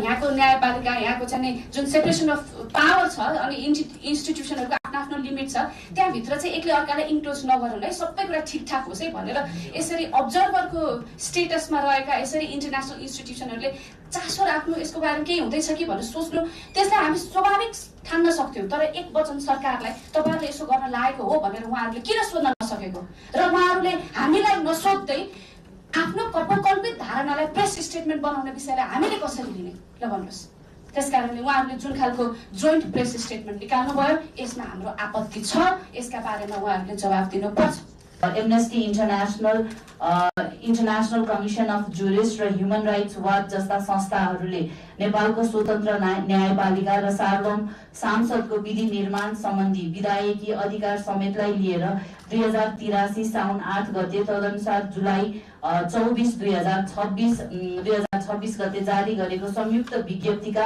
आधिकारिक प्रमाणहरू समेत प्राप्त गर्ने गरी तत्त संस्थालाई स्पष्टीकरण माग गर्न र सोको जानकारी समितिलाई गराउन निर्देशन दिने. The panel also urged the government to strengthen judicial transparency, accountability and service delivery while upholding judicial independence, the separation of powers and the principles of good governance. In addition, the committee called the stricter monitoring of projects implemented by international and non-governmental organizations to ensure they comply with Nepal's laws and the objectives outlined in the agreements. Moving on, Nepal's transition to upgraded digital public service platforms continues to face setbacks, with driving license services suspended for more than 20 days and technical issues delaying the issuance of national identity cards. The Department of Transport Management halted license services on July 17th to launch a new digital licensing system, but repeated technical failures have postponed its rollout, leaving applicants unable to apply for, renew or obtain licenses. Meanwhile, the national identity card system is also undergoing an upgrade. Although authorities say national identity numbers are still being issued, technical problems have delayed card issuance and caused inconvenience for applicants seeking passports, foreign employment, banking and other essential services, with the government integrating the national identity card into an increasing number of public services. The prolonged disruptions have raised concerns over the pace of Nepal's digital transformation and the impact on citizens awaiting essential documents. More on this in our cover story later in the bulletin. Now, moving on, stray cattle have become one of the most pressing agricultural and road safety challenges in Nepal's Tarai, with abandoned animals damaging crops, disrupting livelihoods and contributing to fatal road crashes. Local and provincial governments have spent more than 150 million rupees on cattle management, including shelters and rescue operations. But the problem continues to affect districts such as Koilali and Kanchanpur. Although some municipalities have reported improvements, farmers continue to suffer heavy losses. The crisis also reflects a broader regional challenge across South Asia. Free-roaming cattle, dogs and other animals are increasingly linked to serious traffic accidents, particularly involving motorcyclists and other vulnerable road users. We'll dive deeper into this in our Issue of the Day segment later in the bulletin. Now, US President Donald Trump says Iran will be hit very hard unless the strategic Strait of Hormuz is reopened very soon. In an interview with Fox News, Trump added that talks were ongoing and that Iran want to make a deal. The strait's going to be open very soon, or they're going to get hit very hard, and then the strait's going to be open. We were going to a tremendous attack, the biggest since World War II. And they called me and said, very politely, please, can we talk? Can we talk? They didn't want. And I said, yes, we can talk. Let's get it done. Finally, let's get it done. Former Bangladeshi Prime Minister Sheikh Hasina has appealed to the international community to support what she described as Bangladesh's struggle for democracy, saying stability in Bangladesh is essential for peace across South Asia. In a first public media address since being removed from power in 2024, Hasina called for the ban on her Awami League party to be lifted and reaffirmed her intention to return to Bangladesh later this year. She also claimed that the 2024 student-led protests were manipulated by organized groups to seize power outside the democratic process. Bangladesh's current government has barred local media from broadcasting her remarks, reflecting the continuing political tension surrounding her return to public life. The International Cricket Council has confirmed that the 2027 ICC Men's Cricket World Cup qualifier will be held from February 22 to March 23 next year, although the host venue has yet to be announced. Under the ICC's new qualification format, Nepal will have to start its campaign from the qualification playoff stage in its bid to reach the World Cup. The winner of the qualifier will earn direct entry to the tournament's main group stage, while the second, third and fourth place teams will advance to the Super Series, where one additional team will qualify. The 2027 ICC Men's Cricket World Cup will be jointly hosted by South Africa, Zimbabwe and Namibia for October 4th to November 11th, with 12 teams competing across 12 host cities. Millions spent, yet stray cattle continue to destroy crops and endanger life. We examine why Nepal's Tarai is still struggling with the growing crisis in our Issue of the Day segment after this break.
Welcome back. You're watching NTV World News Hour, and it's time for Issue of the Day. The stray cattle crisis has become one of the most pressing challenges facing Nepal's Tarai, threatening both agriculture and public safety. Despite millions of rupees spent by the local and provincial government to resolve the problem and management programs, farmers continue to suffer heavy crop losses while stray cattle remain a growing hazard on roads. Experts argue that the crisis cannot be solved by cattle shelters alone. Rojin arrived with our local correspondent Dinesh Bister from Kailali brings the report.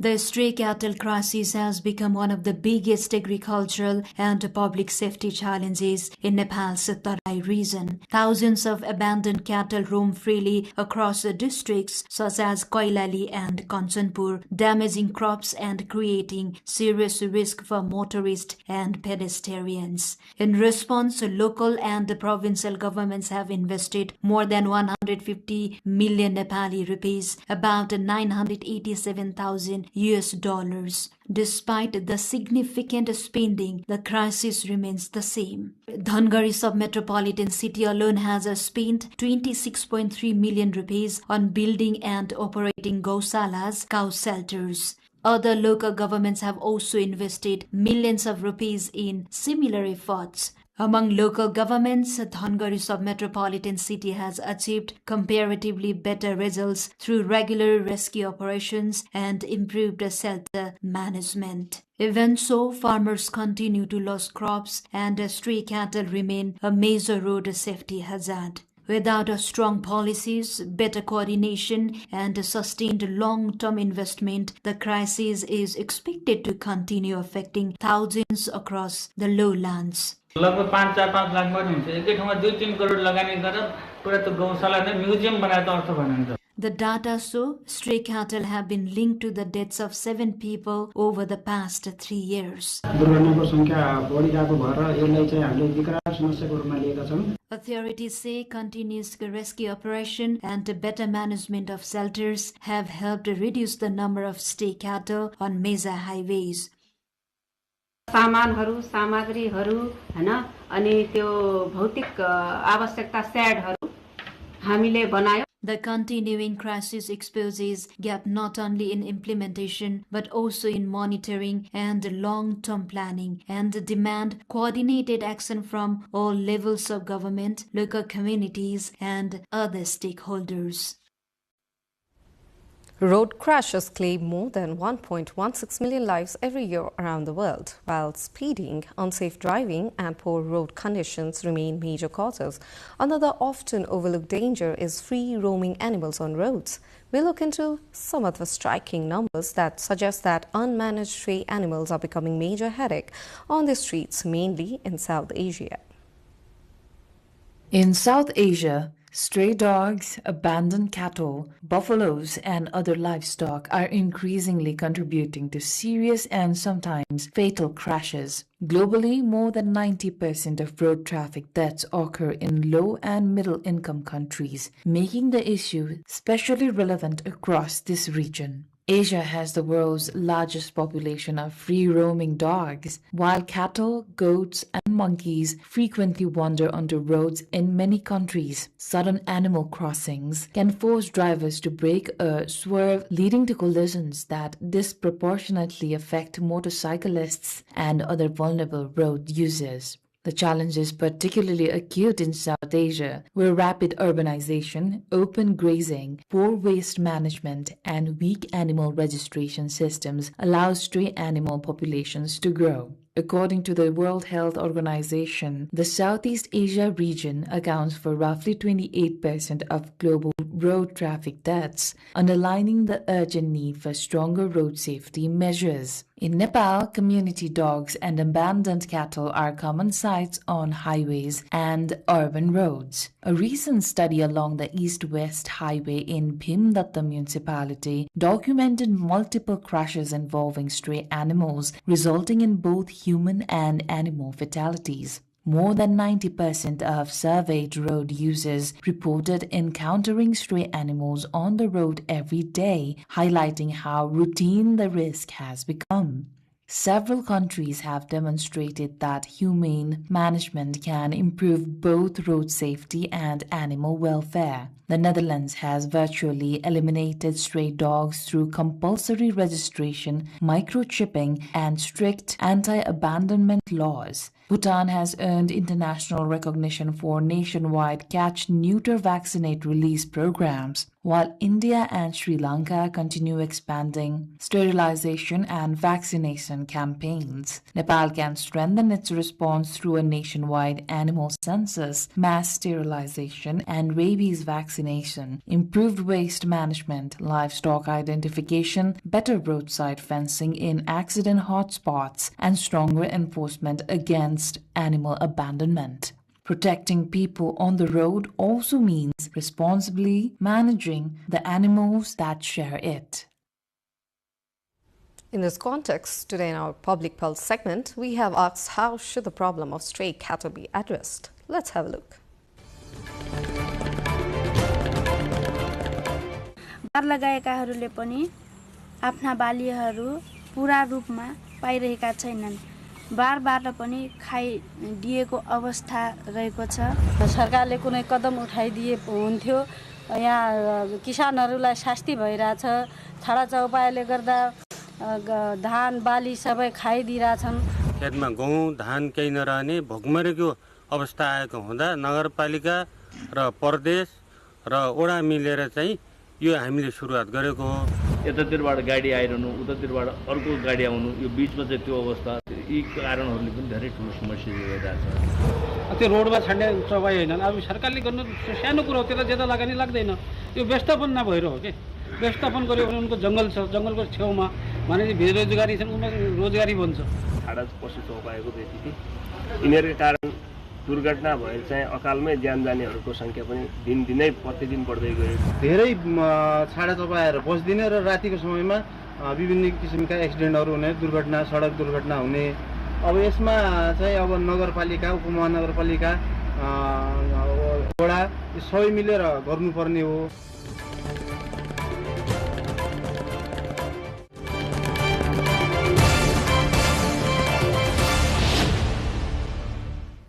We are going for a break here. Still ahead, more than 20 days without driving license services. We'll look at what's causing the delay and why the national identity card system is also facing technical problems.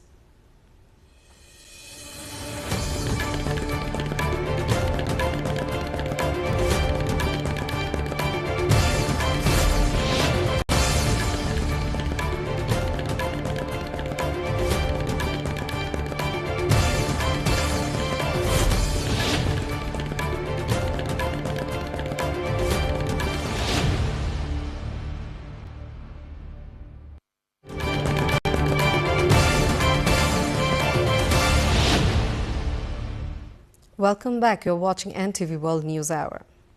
And it's time for our cause story. Government of Nepal ultimately aims to replace all state-issued identification cards except passport with a national identity card. Without national ID card of number, you cannot even apply for certain services like passport. But the system itself has become ill, with authorities citing technical issue in upgrading the system. Savika Shrestha with Pawan Barsha brings more. Most of the services of Nepal government are undergoing either upgrade or system change, and national identity card is one of them. The NID system is undergoing upgrade for more secured and robust cards. The Department of National ID and Civil Registrations says that although some technical issues have emerged in the card issuance process, services are continuing. For the past few weeks, applicants have been experiencing difficulties in obtaining national identity cards due to technical problems. According to the department, the issue lies in the final verification stage of the application process, causing temporary inconvenience to service seekers. However, it claims that all applicants are still being issued a national identity number (NIN), meaning there has been no disruption to services that require the identification number. The department says work is underway to resolve the technical problems and all services are expected to return to normal within the next few days. प्राविधिक रूपमा चाहिँ हामीले यसलाई झन् सक्षम बनाउनको लागि झन् प्रभावकारी बनाउनको लागि चाहिँ हामीले काम गर्दैछौं त्यसले गर्दाखेरि थोरै चाहिँ हिजोका दिनमा भन्दा आज केही दिन यता चाहिँ त्यो एप्रुभमा चाहिँ व्यक्तिको निन नम्बर एप्रुभ भएर सिस्टमको जताततै देखिन्छ नि त्यो सिस्टममा चाहिँ थोरै डाउनसाइजिङ भएको छ. However, service seekers complain that despite the department accepting applications, they have had to endure various hassles and have not received their national identity cards on time. हाम्रो अब नयाँ सरकार फेरिसकेपछि चाहिँ अब हाम्रो जनताहरुको लागि सेवाको लागि बनिरहेको हो नि त. त्यसको लागि चाहिँ किनकि हाम्रो जनताको लागि चाहिँ कि अलि छिटो गर्दिने काम अब बनेको टाइममा गर्दिने त्यति भए जस्तो राम्रो लाग्छ मलाई. यो धेरै ढिलो भयो. सरकारलाई म यति अनुरोध गर्दैछु यसलाई छिटो भन्दा छिटो चाँडै कोसिस गर्नु सुधार गर्नु जनतालाई दुःख नहोस्. The government is preparing to integrate the national identity card with all government services. It has already linked the card with services including passports, foreign employment, social security, and the office of the company registrar. The national identity card is also now mandatory for services such as land and property transactions, revenue-related services, telecommunications, banking, and other financial services. According to the department, it has so far issued national identity numbers to 20.17 million people and distributed national identity cards to 4 million Nepalis. Sabika Shrestha, NTV World. It has been more than 20 days since the driving license system across the country has come to a standstill. Since 17th of July, citing technical problems and inadequate preparation during the rollout of a new digital licensing system, all services have been closed. Despite repeated postponement of the launch of the new system, the Department of Transport Management is still unclear when the service will resume. Sabika Shrestha with Pramila Bhandari brings more. Some of the regular state-rendered services, including driving license, have come to a halt across the country for more than 20 days now. Digital server migration and upgrading the system have been cited as the reason, but the prolonged delay in resuming the services have started bothering the general public. Department of Transport Management issuing a public notice halted the services on July 17, saying a new digital licensing system is being installed. Though the initial disruption was expected to last not more than a week, the prolonged delay has affected service seekers. People are facing difficulties in registering new applications, obtaining new license, and renewing existing ones. The only active service at the moment is the distribution of printed licenses under the previous system. Despite the department's announcement that services would be available through the new online system, applicants have been forced to visit transport offices in person only to return without receiving the required services. बदलिएको नियमअनुसार काम हुनुपर्ने हो त्यो काम भएको जस्तो चाहिँ लागेन त्यो प्राविधिकहरुको अब समस्या होला प्राविधिक कुराहरु नमिलेको होला तर अब नमिलेको होला भनेर चाहिँ नि सेवाग्राहीले त सन्तोष लिने कुरा त भएन सेवा त चाहिँ दिनु पर्यो. According to the department, the online system is at the final stage of implementation, but persistent technical issues have delayed its operation. The department discontinued the previous license application system on 16 July 2026 and planned to launch a new technology-based electronic driving license and vehicle registration system in all 7 provinces from 17 July 2026. However, the launch was repeatedly postponed to 20 July, 24 July, and 27 July 2026 after repeated failure of the system. Despite these extensions, the new platform has yet to function fully, leaving uncertainty over when services will resume. प्रणाली नै सुरु भएको छैन formalise भएको छैन उहाँहरुले trial पासको रसिद पनि काटेर रसिद पनि जेनेरेट गरेर आउनु भयो ट्रायलै सुरु भएको छैन त्यस्तो त्रुटिहरु छ ती त्रुटिहरु चाहिँ सल्भ नगर्दासम्म त्यो अलिकति समस्या हुन्छ भनेर चाहिँ मन्त्रालय र विभागलाई राख्नु भएको छ नयाँ प्रणाली हो अब सुरुवात भइसकेपछि त आउने नै भयो के त्रुटिहरु आउँछ हैन गर्दै कानेर मिस्टेक हुन्छ त्यो सल्भ गर्दै जाने विषय एउटा रह्यो तर के भन्दाखेरि मिनिमम चाहिँ यो ठीक छ भनेर चाहिँ भन्नु हो भने हामीले चिठी दिएर यो गर भनेर भन्नु भने हामी सेवा दिन हामी आतुर छौं. Among those most affected by the prolonged delay are the ones preparing to travel for foreign employment or higher studies. Sabika Shrestha, NTV World.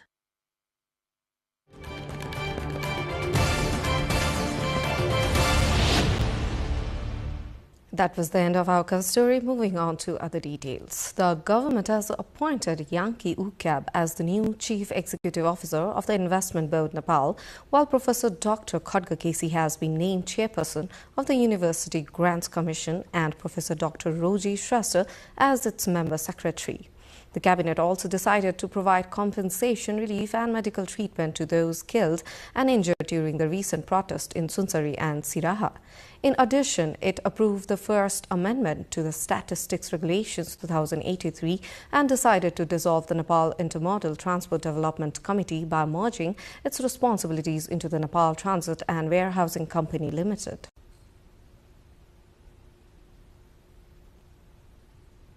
सर्वप्रथम प्रधानमन्त्री तथा मन्त्री परिषदको कार्यालयबाट तथ्याङ्क पहिलो संशोधन नियमावली 2083 स्वीकृत गर्ने प्रधानमन्त्री तथा मन्त्री परिषदको कार्यालयकै दोस्रो लगानी बोर्डको प्रमुख कार्यकारी अधिकृत पदमा श्री याङ्की उक्याब काठमाडौँलाई नियुक्ति गर्ने अर्को उद्योग वाणिज्य तथा आपूर्ति मन्त्रालयबाट नेपाल इन्टरमोडल यातायात विकास समिति गठन आदेश 2054 खारेज गर्ने र नेपाल इन्टरमोडल यातायात विकास समितिलाई नेपाल पारवहन तथा गोदाम व्यवस्था कम्पनी लिमिटेडसँग गाभ्न स्वीकृति दिने कृषि वन तथा पर्यावरण मन्त्रालयबाट छ पशु बत्साला र मासु जाँच ऐन 2055 चरणबद्ध रूपमा नेपाल राज्यभर लागू गर्ने अर्को महिला मन्त्रालयबाट छ बालबालिका सम्बन्धी पहिलो संशोधन विधेयक 2083 संघीय संसद समक्ष पेश गर्न स्वीकृति प्रदान गर्ने शिक्षा तथा खेलकुद मन्त्रालयबाट विश्वविद्यालय अनुदान आयोगमा रिक्त रहेको अध्यक्ष पदमा प्राध्यापक डाक्टर खड्कबहादुर केसी पर्वत र सचिव पदमा प्राध्यापक डाक्टर रोजी श्रेष्ठ भोजपुरलाई नियुक्ति गर्ने अन्तिममा सुनसरी र सिराहा जिल्लामा भएको प्रदर्शनका क्रममा मृत्यु हुने र घाइतेहरूलाई क्षतिपूर्ति राहत उपचारको व्यवस्था गर्ने Today's Council of Ministers meeting also endorsed the phased nationwide implementation of the Slaughterhouse and Meat Inspection Act and approved the Child-Related First Amendment Bill 2083 for presentation in the Federal Parliament. Moving on, main opposition Nepali Congress has demanded the formation of an independent high-level judicial commission to conduct a fair, impartial and credible investigation into the recent Devanganj-Kaptanganj incident in Sunsari. The party claimed public trust in the government has continued to decline due to repeated governance failures and questioned why the government has remained silent despite the National Human Rights Commission already submitting its report on the incident. जुन संस्थाको कमजोरी छ त्यही संस्थाले आफ्नो कमजोरी लुकाउन बनाइएको समितिले यसको स्थायी समाधान दिँदैन फेरि यस्ता घटना नघटोस् यो किन संवेदनशील विषय हो यस्ता चीजहरू दोहोरिएर घट्नु हुँदैन त्यसकारण सरकारी कमजोरी लुकाउने समितिका प्रति हाम्रो विश्वास छैन र त्यसैले सरकारी समिति होइन स्वतन्त्र निष्पक्ष र विश्वसनीय उच्च स्तरीय न्यायिक आयोग गठन गर्नुपर्दछ र यो मागलाई गम्भीरतापूर्वक सरकारले लिनुपर्छ Political consultations have intensified in Nepal amid growing speculation over possible changes in provincial government leadership before the current administrations complete their terms. CPN-UML chair and former Prime Minister KP Sharma Oli held a series of meetings at his residence in Bhaktapur with senior party leaders and representatives from other political parties. Party अध्यक्षज्यूले निरन्तर Hikmat comrade शेरदन comrade त्यहाँको चाहिँ प्रदेशका अध्यक्ष लगायतका पदाधिकारी साथीहरूलाई डाकेर छलफल गरिरहनु भएको छ सहमतिको आधारमा त्यहाँ नेतृत्व आउने स्थिति बन्यो भने आउँछ नआउँदाखेरि चाहिँ बागमती र कोशीको हकमा चाहिँ संसदीय दलको बैठक बसेर निर्णय गर्छ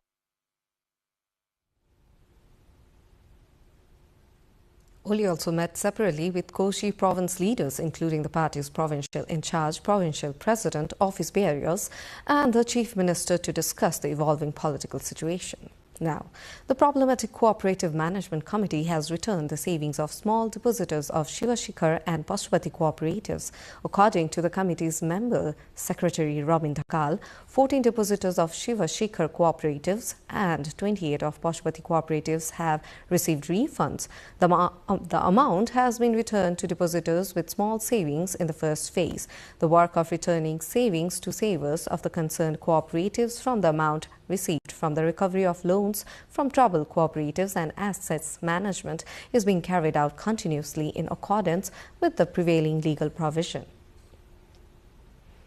The government has signed a 19-point agreement with nurse Jyoti Ranabhat, ending her hunger strike after negotiations with the Ministry of Health and Food Safety. Under the agreement, the ministry will form a task force within 7 days to recommended salaries and services benefits for nurses, midwives and other health workers employed in government, private, community hospitals and medical colleges. The deal also requires all government, private, non-governmental and teaching hospitals to implement mandatory minimum service standards. Ranabhat had been on a hunger strike since July 30th, demanding reforms in the nursing sector and had been receiving treatment in intensive care after her health deteriorated.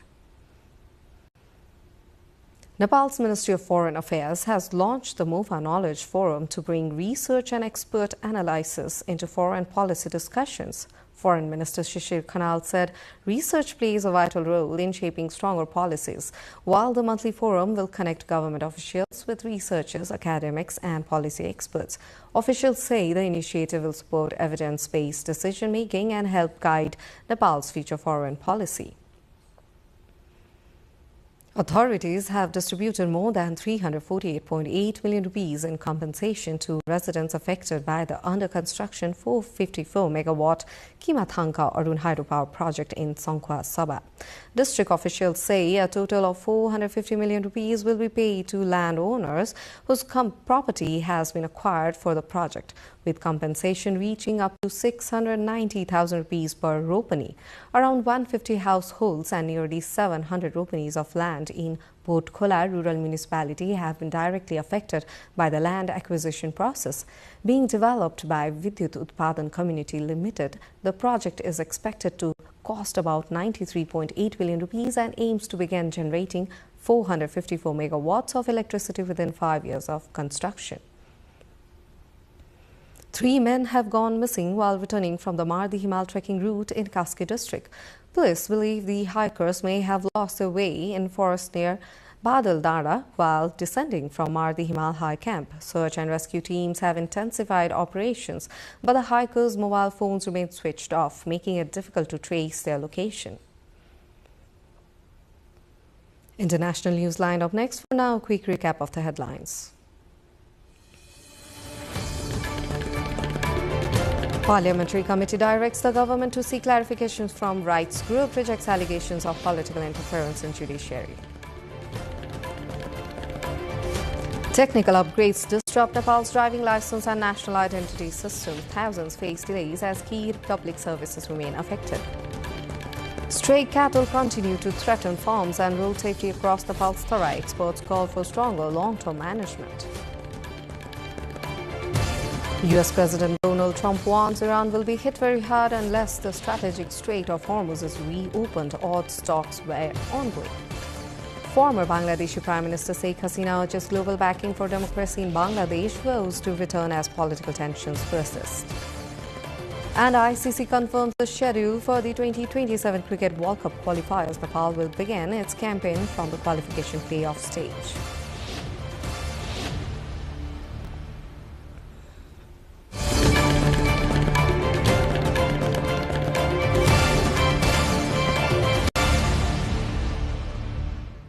Now in the international updates, Ukrainian President Volodymyr Zelensky has said Russia had launched a major wave of ballistic missile and drone attacks across Ukraine, killing at least 21 people and injuring dozens. Kyiv and its surrounding region suffered the deadliest strikes of the year, with additional fatalities reported in Kharkiv and Donetsk.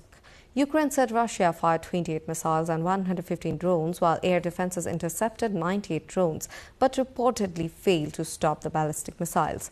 President Volodymyr Zelensky said additional Patriot interceptors could have saved lives and blamed delays and reduced supplies from allies for rising casualties. Russia said it targeted military logistics and weapons facilities, while Ukrainian officials reported damage to homes, warehouses, and transport infrastructure. Climate experts are warning of escalating global weather risk as the likelihood of a strong El Nino increases while Europe experiences an unprecedented heat wave.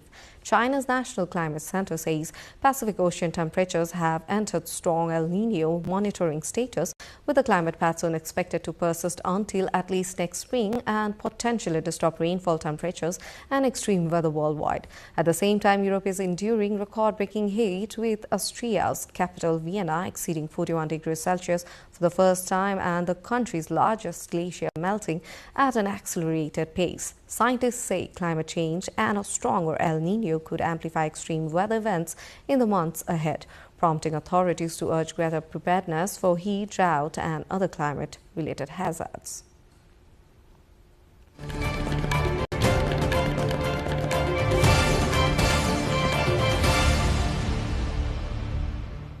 Time now for a business update.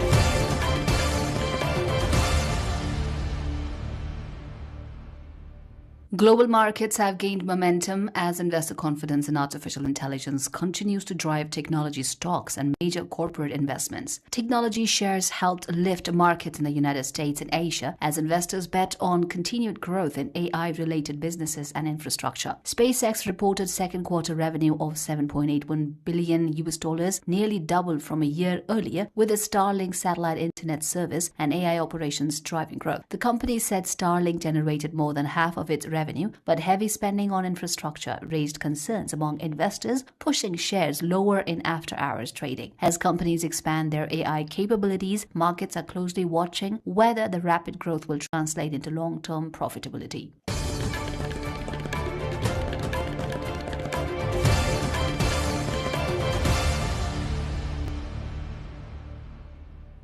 Shares of Danish pharmaceutical giant Novo Nordisk fell after investors reacted to weaker than expected sales of its weight loss drug Wegovy, despite the company raising its full-year outlook. Novo Nordisk said second quarter adjusted sales rose 7% to 78.49 billion Danish kroner, while adjusted operating profit increased 11%. However, demand for Wegovy did not meet some market expectations. The company's shares dropped about 4.2% as investors focused on slower growth and intensifying competition in the global obesity drug market. Novo Nordisk remains one of the leading companies in diabetes and weight loss treatments, with its Wegovy and Ozempic medicines driving much of its recent growth. The company says demand for obesity treatments remains strong as it continues expanding production and global availability.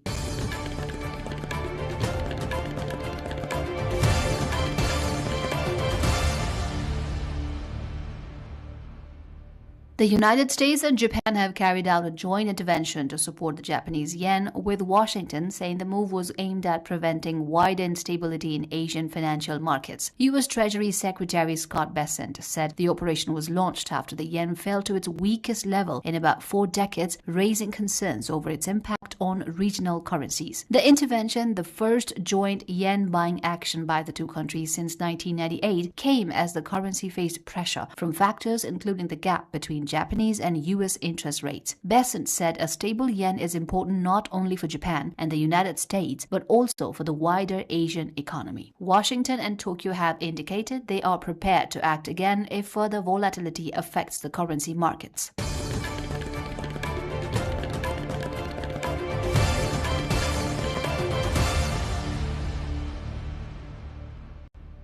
Video game giant Electronic Arts has been acquired in a $55 billion deal by a consortium led by Saudi Arabia's Public Investment Fund, taking one of the world's biggest gaming companies private. The investor group also includes private equity firm Silver Lake and Affinity Partners, with the transaction ranking among the largest leveraged buyouts ever recorded. EA, the maker of popular franchises including The Sims, Madden NFL, and Battlefield, will leave the public markets after more than 3 decades as a listed company. The deal values EA at about $55 billion, with shareholders set to receive $210 per share in cash under the agreement. The acquisition reflects Saudi Arabia's growing investment in global gaming and digital entertainment as part of efforts to diversify its economy beyond oil.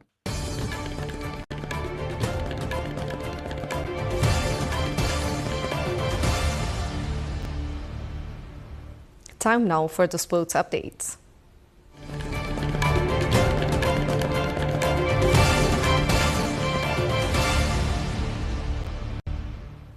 FIFA President Gianni Infantino is meeting senior officials in Morocco as he attempts to contain growing opposition following the collapse of his proposal to sell a stake in FIFA's commercial rights business. The plan drew widespread criticism over its governance, proposed private investment, and reported links to a company connected to the family of U.S. President Donald Trump, forcing Infantino to abandon the proposal. The fallout has intensified pressure on the FIFA president, with UEFA withdrawing confidence in his leadership, several European football associations pulling their support, and senior FIFA officials publicly distancing themselves from the proposal. The emergency meeting is expected to focus on restoring unity within FIFA and strengthening Infantino's position ahead of the presidential election scheduled for March next year. Nepal has confirmed its schedule for the upcoming top-end T20 series in Australia's Northern Territory, with 6 group stage matches lined up against domestic Australian teams and Bangladesh. Nepal will begin its campaign against anti-strike on August 21st before taking on Bangladesh on August 22nd. The team will then face the Hurricanes on August 24th, followed by a match against the ACT Comets on August 26th. Nepal's final 2 group stage fixtures are against the Kingsmen on August 27th and Victoria on August 29th. The top-end T20 series hosted in Australia's Northern Territory features a mix of international and Australian domestic teams, providing Nepal with valuable preparation and competitive exposure ahead of upcoming international assignments.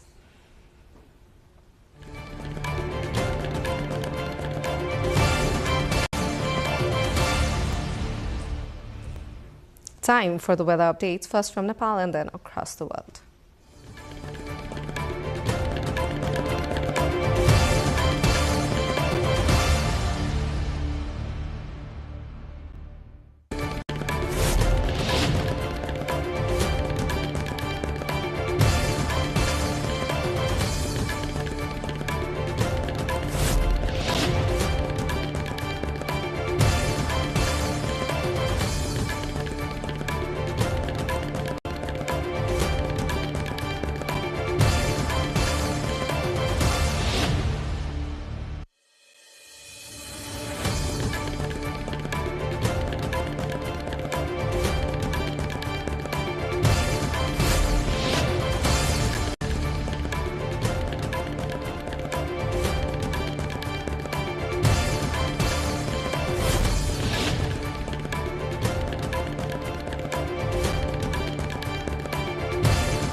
Before we wrap up, let's have a recap of our headlines. Parliamentary Committee directs the government to seek clarification from rights group, rejects allegation of political interference in judiciary. Technical upgrades disrupt Nepal's driving license and national identity systems. Thousands face delays as key public services remain affected. Stray cattle continue to threaten farms and road safety across Nepal's Tara. Experts call for stronger long-term management. U.S. President Donald Trump warns Iran will be hit very hard unless the strategic Strait of Hormuz is reopened as talks were ongoing.